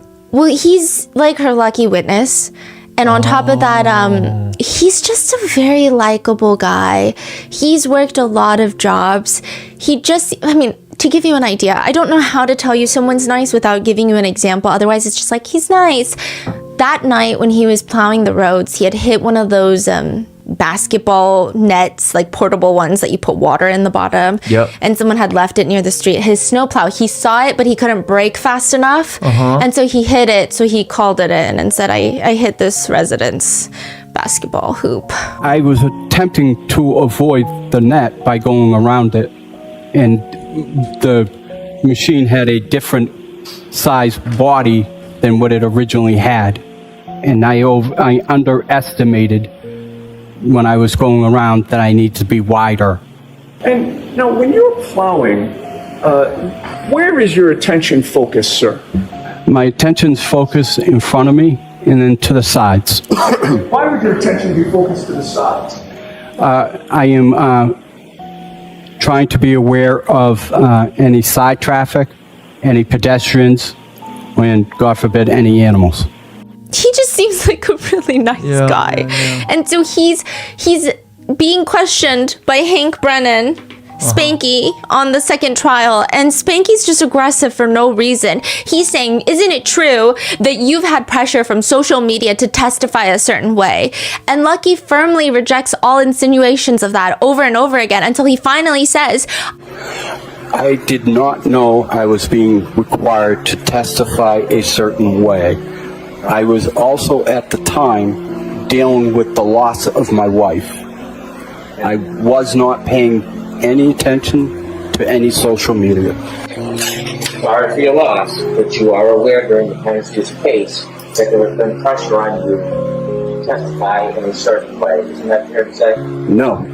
and everyone's like, sorry for your loss, but? Question mark? It just felt really cruel. So he's called lucky because his statement is kind of like a very important saving. I think that's his original nickname. Oh, really? Yeah, but it's fitting. And he just seems very credible, reliable, and there's no reason for him to lie. But what is weird, another layer of frustration in this case, because the prosecutors keep trying to question Lucky's timing of things. They're like, we don't know for sure that you drove down that street at that time. Are you sure it was this time? Because last time you said maybe it was this time. How is your memory not correct? They're being really annoying about it. DPW trucks, the snowplows, they have GPS systems. And so the defense and everyone is like, okay, just pull it up then, because everyone trusts Lucky. Lucky has no reason to lie. Coincidentally, that's not also working. gone? Yeah, they said it's not working that night of the blizzard. Happens sometimes, they say. All the troopers are asked, hey, so when you found out through the snowplow driver that sometime around that night, he saw a Ford Edge parked outside. Because, I mean, every witness inside of the party said after everybody left, we fell asleep. So even if it's an innocent thing, it's still weird. It goes against their statements, does it not? Well, Buchanan is like, yeah, I know. But I didn't investigate it. I didn't go and see if any of the Alberts own a Ford Edge. He just is so proud of that. Tully, on the other hand, he says, yes, I'm familiar with it. But he says that his investigation into the Ford Edge was that he believed that Lucky was lying. Thus, he was not going to investigate the Ford Edge. His investigation consists of, I investigated it by thinking about how I felt about it, and I felt like I didn't like it, so I no longer investigated it. Is FBI still investigating this whole investigation or no? Oh, you said last time that... Spanky says that they're no longer. Okay, the prosecutor's office is saying they're no longer. They closed the investigation. Karen is saying, hey, a month before they came out and said that the FBI is no longer investigating, I received certain documents that insinuated that it was an open investigation. And she's saying, listen, I haven't heard from the FBI. I haven't been alerted. Neither have our attorneys. But I just wouldn't trust the prosecutors. So prosecutor has incentive to say that FBI found nothing wrong with our investigation. Yes. Versus Karen was saying like, well, from my insight, they are. Yeah. And none of us know. It's like hush hush. Because the feds are usually pretty quiet about what they're doing until they're not quiet about what they're doing. When they release that. Yeah. If there is a conspiracy to the level at which a lot of netizens believe there is, that would be one hell of an FBI investigation. Making this whole Ford Edge situation even stranger is that when Nicole Albert is testifying, she's asked about the cars parked in the driveway at the Albert residence. And she says, I had my car, which was a Cadillac SUV. My husband had his work car. We had, I think, a Ford Explorer. The kids were driving a Ford Escape, maybe? Interestingly enough, she lists the make and model of every single car except her husband's work car, which happens to be a Ford Edge. Oh, she say work car, not Ford Edge. No. But you also said there's a fourth car. That's your husband's work vehicle. Yes, yeah. What type of car is that? That's a Ford Edge. A black Ford Edge. Yes, yep. Is there a reason that you didn't want to state or commit to that in front of this jury when you originally testified? No, there's no reason. I was just trying to think of all the different cars. We have 5 kids. We've had a lot of different vehicles. I was just saying it as I remembered it. Now, Chris Albert takes the stand, and he's asked what he does for work, and he says, I'm self-employed. I own a small pizza shop. completely just neglecting that he's on the select board for Canton, which when he is asked, and it's interesting because he doesn't bring it up for most of his direct, later in cross, he'll be very defensive about it. I'm recently elected, so I'm just going through it, but yeah. So as a town selectman, you have some power, do you not? I'm one of 5 selectmen. Okay, 1 of 5 that's a lot of power. Chris says that he knows John O'Keefe for a while now. Quote, so he became my neighbor, and I guess just from me driving by his house and coming home, I saw him, would wave to him and stuff, and that's how I initially became to know who John was. So over the years, like, he was friendly with some other folks that I was friends with, so we maybe be out occasionally and bump into him, but he would also come to my pizza shop a lot. He would take his nephew in my pizza shop a lot, so it was not uncommon for him to stop by a couple days a week. Usually just grab a slice. That's what he says. Karen says that the only person that ever made John O'Keefe very, very angry, however, was this guy, Colin Albert. He would always intentionally leave beer bottles and beer cans on John's lawn. He's not even old enough to drink, by the way. She remembers an incident in spring of 2020 where the home security system went off at John's house. She's staying the night over. She remembers John bolting out of bed. She's running down the stairs after him, and she looks out the window. They see Colin Albert and a bunch of teenagers in the front yard, and they scream at John when he comes out, "Go f*** yourself." That's crazy. What? John screams back at them, "Get the fuck out of here." The next morning, they go outside and the lawn is littered with a dozen empty Bud Light cans thrown into the bushes. She thought it was interesting because Colin Albert was 17, and this is the only person that John O'Keefe has ever had problems with, which netizens speculate, what if John O'Keefe already felt like he was doing some nefarious drug dealings at that age? Yeah. And that's why he's being crazy. Yeah. Yes. And he's ballsy. He has no fear. He thinks daddy and other daddy and all the mommies and daddies are going to protect him. And I guess it's true. It's happening if that were the case, if it is true. In any event, if you do see Colin Albert on the stand, who was there? I do not remember who was there. What did you do at Mike's house? I do not remember. How did you get to Mike's house? No, I do not remember. How much did you drink at Mike's house? I do not remember. Aside from his profound inability to remember a single occurrence that has not happened in the past 0.2 seconds, Colin Albert is nothing like Colin Albert on the stand. I always tell my mom and my dad that I'm home and usually go up to their bedroom, give them a hug goodnight, tell them I love them, and then go down to bed. There are videos of him that the defense have dug up where he's threatening hockey teams, rival hockey teams.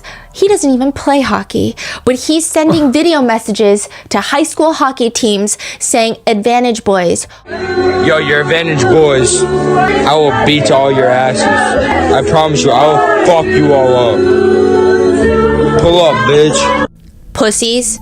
In another one, he says, quote, "KO, bang bang." You're a bitch, bro. Fuck you. Yeah, fuck you, you pussy. Clean cold, boy, you be knocked out. KO, bang bang. And then you said KO, bang bang, right? Correct. Explain that to me. Is that a threat? Yeah. Pull up, bitch. Right? Yeah. What's KO mean? Knockout. And what does bang bang mean? I'm not sure, honestly. You were just talking about knocking somebody out. Correct. And the bang bang just sort of flowed. Exactly. Was that a threat? Yes. So you're threatening him yet again a second time. Yeah. What does pull up mean? Like, come by? Yeah, meaning get over here. Right? Yep. Because when you do, I'm gonna fuck you up, right? Yeah. Meaning I'm gonna fight you and I'm gonna put you down. Correct? Correct. For Halloween, you see a picture of him in a prisoner's uniform with a teardrop tattoo. He's a murderer for Halloween. There's another picture of him with his parents, and all three of them are flicking off the camera. It's believed that he has like a beer can in his hand. And again, he's underage and his parents are just drinking with him. He is not the studious, soon-to-be college student that he is trying so hard to sell his image as on the stand. He is Young kinda kid with crazy. a bright future. He's a very scary kid. He's the type of kid that you run into this teenager in an aisle at Target, you're gonna want to cry, and you're, I don't know, 30. You ever been in a fight, sir? Other than with my brothers, no. You've never been in a fight. And what's even weirder is with this connection, remember how I said Chris Albert is the one that invited John O'Keefe to the waterfall bar that night? The text message that he sends him is, quote, get over here.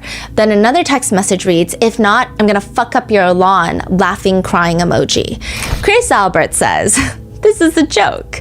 It's a hee hee ha ha joke, inside joke, because John O'Keefe loves his lawn. He's very nitpicky about his lawn. He's like one of those lawn guys. He likes his grass to be green. If not, I will fuck up your lawn. Haha. It sounds passive aggressive. It sounds tense. It sounds like the type of text that you get where, Yeah. To send a text message like that, I would assume that you would have to be pretty close friends. Yes. But they're not. Exactly. And there was already problems with the lawn. I would not feel comfortable sending this to anybody. No. Additionally, I will say there is a weird moment during Chris's cross-examination where he's asked about what John O'Keefe's name is in Julie Albert's phone. So Julie Albert, presumptuously, I guess she had John O'Keefe's phone number for a while because they're neighbors, and I imagine that if they had any neighborly conversations, perhaps Julie was in charge of that while Chris is running D&E Pizza. What was your nickname and your wife Julie's nickname for John O'Keefe? Mr. Nevercracker. All right. And your wife Julie actually had John O'Keefe plugged into his contacts as Nevercracker, correct? Correct. But it's a character from a movie, a cartoon, and it's someone that is obsessed with their lawn. It's like one of those grumpy neighbors that's like, get off my lawn! Oh, get off my lawn! And Chris says this whole thing was a joke. It was a joke because John was upset that one of the kids was cutting through his lawn to get to school. And he's like, and it wasn't even Colin, it was my other son. Do we believe him? Probably not. Do we believe that's the reason that John was upset? Probably not. But that is the reasoning that Chris Albert gives. And he's like, I don't know what you guys are talking about. We were all friendly with each other. But the fact that Colin Albert is allegedly leaving beer cans on John O'Keefe's lawn. John O'Keefe has real problems with Colin Albert. Julie Albert has him saved as a very mean character on her phone having to do with his lawn. And then Chris Albert, the night of, texts him, come or I'm gonna fuck up your lawn. Laughing emoji. Yeah. It just feels like something is off there. And if you're wondering, okay, well, if that is some sort of motive or speculation or theory that people have, how do they get away with it? Well, Chris Albert's wife, Julie Albert, is best friends with a woman named Courtney Proctor. This is Trooper Proctor's sister. Chris Albert himself attended Courtney Proctor's wedding. They've all known each other for past 20 years now. Karen's attorney is asking Julie, now in terms of the two investigators who did come on, you knew one of them quite well, did you not? I knew them. I wouldn't say quite well, but I knew them. Okay, and when you say you knew them? Him. I'm sorry, him. Okay. And who was it that you knew? Michael Proctor. Michael Proctor was the brother of one of your close friends, correct? Correct. You are close friends with Courtney Proctor, correct? I am. And you have a sister, Jill Daniels, who also went to school with Sergeant Good. And you would agree that Jill Daniels is also lifelong best friends with Courtney Proctor, correct? Yes, she is. Julie Albert is asked by Karen's attorney about her relationship, and she's saying yes, but at the same time, she's also being very evasive. At another point during her cross, she's asked, You are very close with Courtney Proctor, correct? How would you define very? You talk regularly, correct? Yes. You text each other, correct? Yes. You also talk by phone. Very rarely. This is when Karen's defense attorney has a little moment. David Yannetti is like, wait, because he starts on his next question. Is it fair to, did you say very rarely you talk Phone. to Courtney Proctor by Usually it's text. But do you stand by that testimony that you talk to Courtney Proctor very rarely by phone? This is never good. This is never good when you are on the stand or you're talking to an attorney and they say, okay, so I need you to commit to this statement. I need you to commit 10 more times because you just said it. So commit again because you can't go back now. So let's just drive it home. Yeah. Is he about to pull up some kind of receipt? That's so good. Let me ask you this. Between February 1st of 2022 and September 6th of 2022, did you only speak rarely with Courtney Proctor? I don't recall. Were you using Courtney Proctor as an intermediary to communicate with Michael Proctor about this case? No, I was not. Are you aware that between February 1st of 2022 and September 6th of 2022, you and Courtney Proctor spoke by phone 67 times? Objection. Were you aware of that? No, I don't know the exact count. Do you deny that you spoke 67 times? I don't deny it, but I don't recall the exact amount of times. Okay, so you don't deny that you spoke 67 times. You still want to maintain your testimony that you only talked very rarely with Courtney Proctor during that time period. I just don't remember the exact amount of times.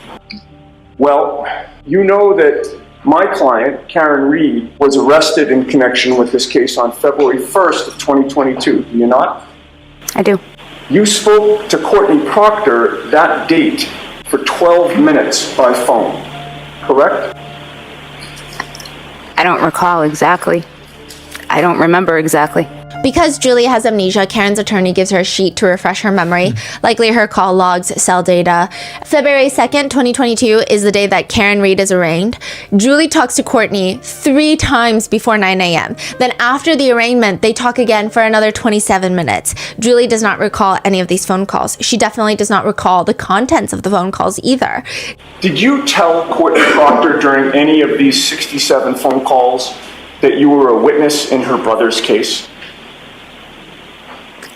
I don't remember. Defense attorney Yannetti brings up the fact that Julie said that she rarely talks to Courtney Proctor on the phone, and he says, when I asked you how often you talked to Courtney Proctor, you could have chosen any word in the English language to answer that question, correct? Correct. What was the word that you chose? Not often. I don't remember, How about honestly. rarely? Rarely, yes. That was your word, correct? It could have been. I don't really recall. I don't recall. You don't recall telling this jury yesterday that when I asked you about how often you spoke to Courtney Proctor by phone, you said, well, rarely. I don't remember. What is your definition of rarely? Not daily. Not daily, not... Yes. Once in a blue moon? No. Rarely doesn't mean to you 67 phone conversations within a 7-month period, does it? A 67 time period in how many, 8 months? In about 7 months, 67 times.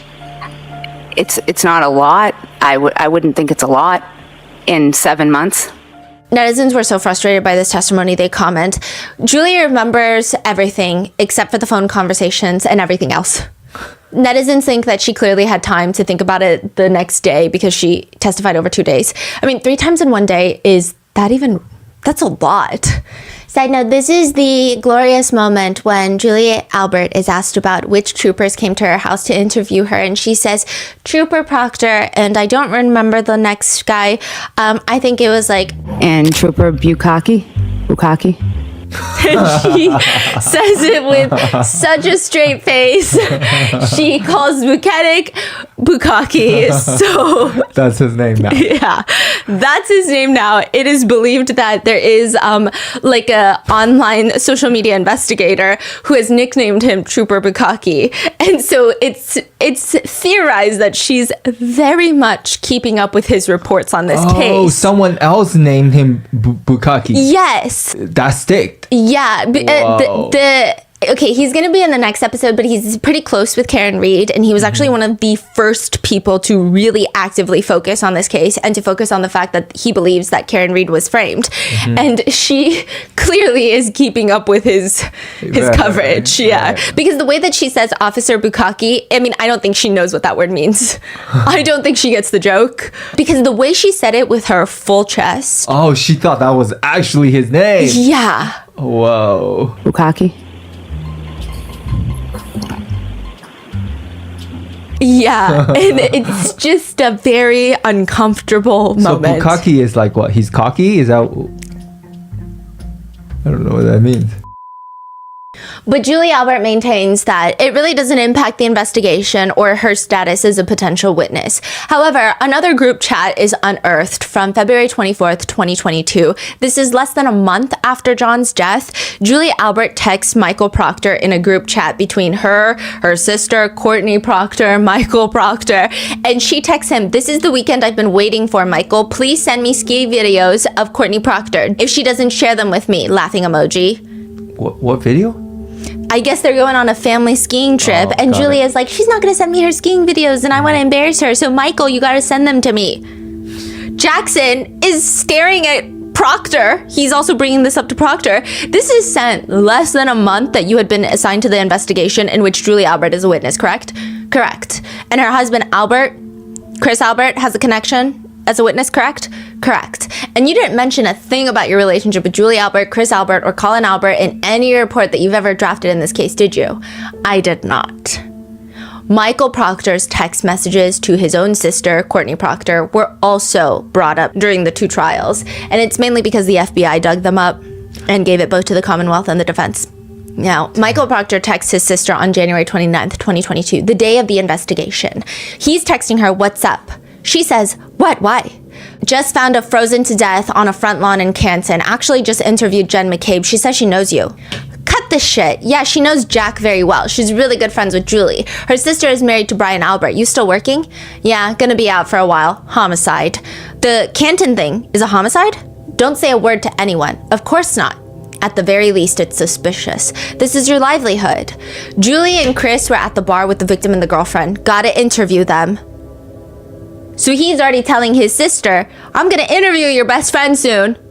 But he doesn't for a really long time. Now, February 10th, 2022, Courtney texts Michael again. "How did it go at Julie's? She was so nervous." So this is what, 11 days after? She was so nervous? Mm-hmm. Ha ha ha ha. What is this, a job interview? Recommendation from your bestie? And why would she be nervous? She's not even at the house. Exactly. Why are you nervous, Julie? Exactly. Why are you nervous, Julie? It has nothing to do with you. Nothing to do with you, nothing to do with your husband, nothing to do with your son, right? Right. And nervous is a very specific word. I think talking to any investigator would make me feel uncomfortable. But I think when there is a death, I don't know if nervous would be the word that I would use if you are innocent and in Julie's position. He says, "Ha ha ha ha, it was fine, just a quick convo." Jackson asks Proctor in the cross, "Were you reporting the progress of your investigation back to your sister, Courtney Proctor?" No, absolutely not. But you did say that the conversation, the formal interview went fine. It was just a quick convo, correct? Proctor tries to explain away these messages, saying, "I was just kind of letting her know I was working. I mean, obviously I didn't share anything specific. I wouldn't share anything specific on cases with my family or anyone. It was just kind of an overall innocent conversation." But you did. Proctor, you have shared too much information. You have shared things that are so insane that I don't even want to know the things that you haven't shared. Jackson asks him. Trooper Proctor, Julie and Chris Albert were not actually treated like witnesses in a murder investigation. They were treated more like friends. Wouldn't you agree? Objection. Is that true? Absolutely not. You provided your sister with updates on important advancements during the course of your investigation into this case. Did you not periodically? I made her aware of newsworthy stuff. There's also a random text message that's thrown in there. I don't know why these were chosen, but one text is from Proctor telling his sister about how he's starving and just wants to go home. And his sister responds, yeah, but is dinner gonna be waiting? Ha ha ha ha. I don't know if she's taking jabs at Elizabeth Proctor, Trooper Proctor's wife. I don't know. Yeah, what is that? Yeah. It's a weird comment. Later, Courtney texts Michael Proctor, I just saw Julie, and she said when this is all over, she wants to get you a thank you gift. I guess her and Chris were friends with John, and she's so proud of you for leading this. Oh, shit. He responds, get Elizabeth one. Elizabeth is Trooper Proctor's wife. Courtney Proctor says, Elizabeth? Like, why would she get a gift for your wife? Michael Proctor says she's been stuck with the kids for the last 10 nights. Yeah, but she knew what life was married to a cop. Oh, she doesn't like Elizabeth. I don't think so. Courtney doesn't like Elizabeth. No. Eventually, another text message is unearthed where Proctor texts his sister that he hopes Karen Reed self-exits. And he's asked about this on an ABC interview, and he says that that comment was made in jest. It's a figure of speech. He's like, hopefully she kills herself. That's a figure of speech. The ABC interviewer is like, that's a figure of speech? Do you use that commonly? I mean, yes, but not commonly, but it's just a figure of speech I made in jest. It wasn't literally like, I hope she self-exits. In the cross-examination, Jackson, rightfully furious, asks Proctor, you believed, Trooper Proctor, that your life would be much easier if Karen Reed was just dead, didn't you? No. Like I had said, it was a figure of speech. My emotions got the best of me based on, the fact that Miss Reed hit Mr. O'Keefe with her vehicle and left him to die on the side of the road. So my emotions got the best of me with that figure of speech. But netizens are not convinced. And if you feel bad at all for his wife, Elizabeth Proctor, don't. June 9th, 2022, Michael Proctor texts his wife, Elizabeth, waiting to lock this whack job up. This is after the grand jury indictment, and he's asked by the prosecution. And again, as far as the terminology that you used in the text message to your wife, why is that? Again, unprofessional message should not have been sent. And he's just saying it's regrettable. But the effect is not lost on the jurors. I mean, the lead investigator has had it out for Karen Reed since the moment that this has all started. And Trooper Proctor, it would be far easier for you to pin it on the girl who's just a whack job cunt, in your words, who you hope just kills herself, right? Objection. Sustained. Shame on you, sir. On top of that, Jen McCabe, during all of this, her car was spotted outside of Trooper Proctor's house. Why is she at Trooper Proctor's house? She's talking to Trooper Proctor's wife, Elizabeth. And why is she talking to Elizabeth Proctor? Well, I guess first of all, they're friends. And Buchanek tries to answer this question during his cross-examination. He says, Elizabeth Proctor communicated with those individuals due to the harassment that they've sustained. Okay. So with the crazy behavior that's been imposed on them and the torturous harassment that they've endured, the traumatic experiences they've had to live through, they've communicated. So I've learned about that, yes. I mean, this whole thing... What is he saying exactly? He's saying that Jen McCabe went over to Trooper Proctor's house to talk to Elizabeth Proctor, his wife, because both of them are facing harassment. Jen McCabe is getting harassed. Elizabeth Proctor is getting harassed because her husband is absolutely crazy. Elizabeth Proctor is not someone that a lot of people feel sympathy for. She does an NBC interview where she states that her husband is being portrayed as some sort of villain in this case, and it's unfair. She says he is my best friend. He's an incredible father. He's loyal. He's a hard worker. And it's so frustrating as his wife to see that he's painted one way and who I know him as and his family and friends know him is the complete opposite. The no Newt Proctor we're talking about here? Yeah, and I'm just like, I don't think you know this man, because that's not, I don't think we have it wrong. Elizabeth says, since these text messages have gone public, their family has been on the receiving end of death threats and weird voicemails about people wanting to kidnap their children and send them to CPS to live with appropriate parents and to kidnap their dogs. Which, do I think that those are appropriate? No. But she's continuing to enable him. She says, these last 2.5 years have been a nightmare for our family. Was there a moment, she's being asked by the journalist, was there a moment where you had to say to him, is there something to this? Is there something you need to tell me? No, never. It never would have crossed my mind that he would do anything unethical with his job. No news so far. Because I know how much he does the right thing and how much he cared about his job and cared about getting justice for Officer John O'Keefe. Do they even talk about John O'Keefe in their investigation? Barely ever.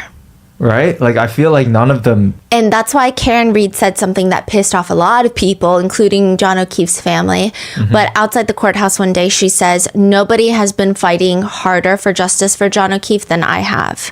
Because if she's acquitted, perhaps they will look for who did actually kill him. Is no one has fought harder for justice for John O'Keefe than I have and my team. Thank you. Naturally, it was very divisive. Elizabeth says that she knew about the nature of the text messages before the trial, but she didn't know to the extent. She said that when her husband was testifying, she told him, you gotta just own it. And while he was reading those text messages in the courtroom, she felt, quote, very uncomfortable. You're his wife. Like, how did that feel for you? We've had so many conversations since then, and it's like, he's incredibly remorseful, but I'm not making any excuses for his behavior because it's inexcusable. The language that was used, it was bad, but at the end of the day, it was the evidence pointed to her, not his bias. Your figures of speech include the following. She's a bitch. Yes. A whack job. Yes. A retard. Yes. Her balloon knot leaks. Yes. No ass. Yes. She's fucked, according to you, right? Yes. Ass leaker. Correct. A girl who shit herself. Correct. And then fuck her, correct? Correct. And you admitted, in your own words, that the cop homeowner wasn't going to, quote, catch any shit, right? Correct. The homeowner wasn't going to catch any shit because Mr. Elba had nothing to do with Mr. O'Keefe's death. Because you were going to make sure that the case was cut and dry. Those were your words, right? Objection. Sustained. Another time, she just fully states, I fully support my husband. Karen Reed is a murderer. Even Proctor's sister stands by him. She released a statement that says, egregiously false statements from Karen Reed and her defense team. He has been defamed, maligned, and falsely labeled corrupt by the alleged murderer, her family, her defense team, and a mob of her followers. How would you feel if the contents of your personal phone were questionably released to the public without full context? I don't think we need full context. And also, he tried to give us the context. It made it worse. When talking to Dateline, Michael Proctor's out here doing interviews on his green grass lawn for Dateline. He says, people love a conspiracy. What do you want to say to anyone who believes that you framed Karen Reed?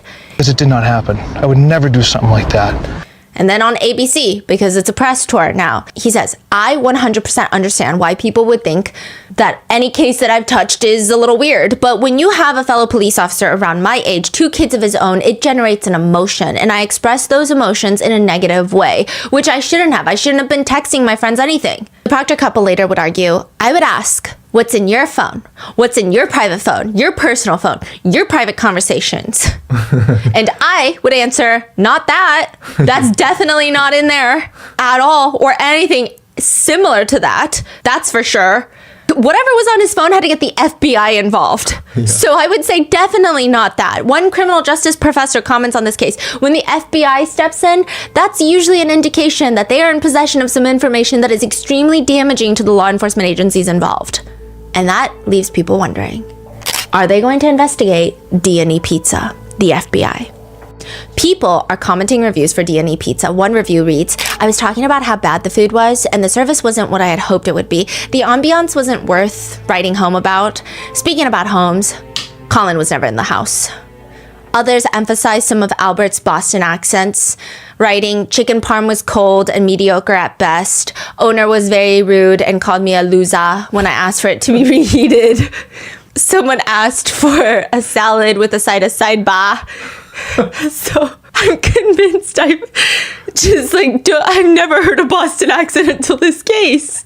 And you heard like hundreds of hours of Boston accent. Yes, and what's driving me crazy is I was talking to the RM team. I kept saying cop, and they're like, you, and I keep like extending cop. Side note, it appears that they're also either using AI to respond to their reviews, or they're also playing into all of this, because one review reads, I found pieces of what appeared to be a cracked plastic taillight in my pizza, probably fell out of the owner's pocket. The pepperoni and sausage had the taste and smell of a German Shepherd that had been dead for a few years. 1 star. The establishment responds, David, we sincerely apologize for your experience and appreciate your feedback. We are committed to improving and ensuring better quality for our customers. Thank you for bringing this to our attention. Another review reads, the atmosphere I gave 2 because the place looked nice from the outside, but I was never inside the place. The restaurant responds, we appreciate your comments about the atmosphere and we are sorry you didn't get to experience the inside of our restaurant. We hope to see you soon for a better experience. This is when I started thinking, maybe it's not AI, because one review reads, the pizza is absolutely to die for. The Alberts absolutely killed it. Buy some extras to put in the garage and freeze it. House long to cook from cold. Depends on the oven temperature. This pizza shop is easily found right on the street. Couldn't even miss it in the snow. Our dog Chloe loved it so much she almost took off my arm trying to steal a slice. Unfortunately, due to random renovations, you can't use the restroom. It's very cold inside. It's definitely a cover-up type of situation.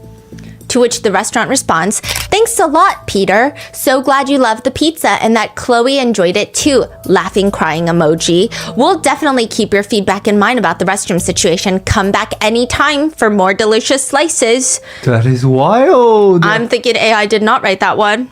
Then who wrote it? Someone here. Are they just playing dumb? No, they're also being passive aggressive. Oh. Yeah. Another one reads, the Albert Pizza Special, available exclusively at Canton's most controversial pizzeria, comes topped with thick layers of confusion, a crust of connections baked in secrecy, pepperoni slices that keep mysteriously shifting places, olives no one remembers ordering, finished with a drizzle of we can't comment on an ongoing investigation, and don't even ask who delivered it. Half the town swears it would never arrive, the other half says it's been sitting outside the whole time. To which the response is, thank you for your creative feedback, George. We appreciate your input and apologize for your experience. But one review just reads, house long to make a bad pizza. And that is where I leave you with the very lengthy part 3. And the next episode is going to be the final episode. That is the chicken parm pizza shop D&E theory that has been kind of running amok on social media recently, but Chris Albert is one to keep an eye out for. He will be in the next episode as well. And Chloe, we're going to get to Chloe in the next episode, some of the accident reconstructionists, but Chris is an interesting man because there is a very strong connection. He's not just friends with Officer Link. They had an incident where they got into a very intense fight with some people outside of a bar many years ago. But even before then, Chris is just the man with all the connections. If you thought Brian Albert was connected, this one is connected. He's connected to Chief Kenneth Berkowitz, who recommended him to be one of the 5 selectmen. He's friends with all these people. Michael Link was willing to get into a bar fight for Chris Albert, but he's also connected to none other than Auntie Bev, the judge presiding over Karen Reed's case. Why? Well, it all starts when Chris Albert allegedly murdered a man. And that will be in part 4. Stay tuned, stay safe, and I will see you in the next one.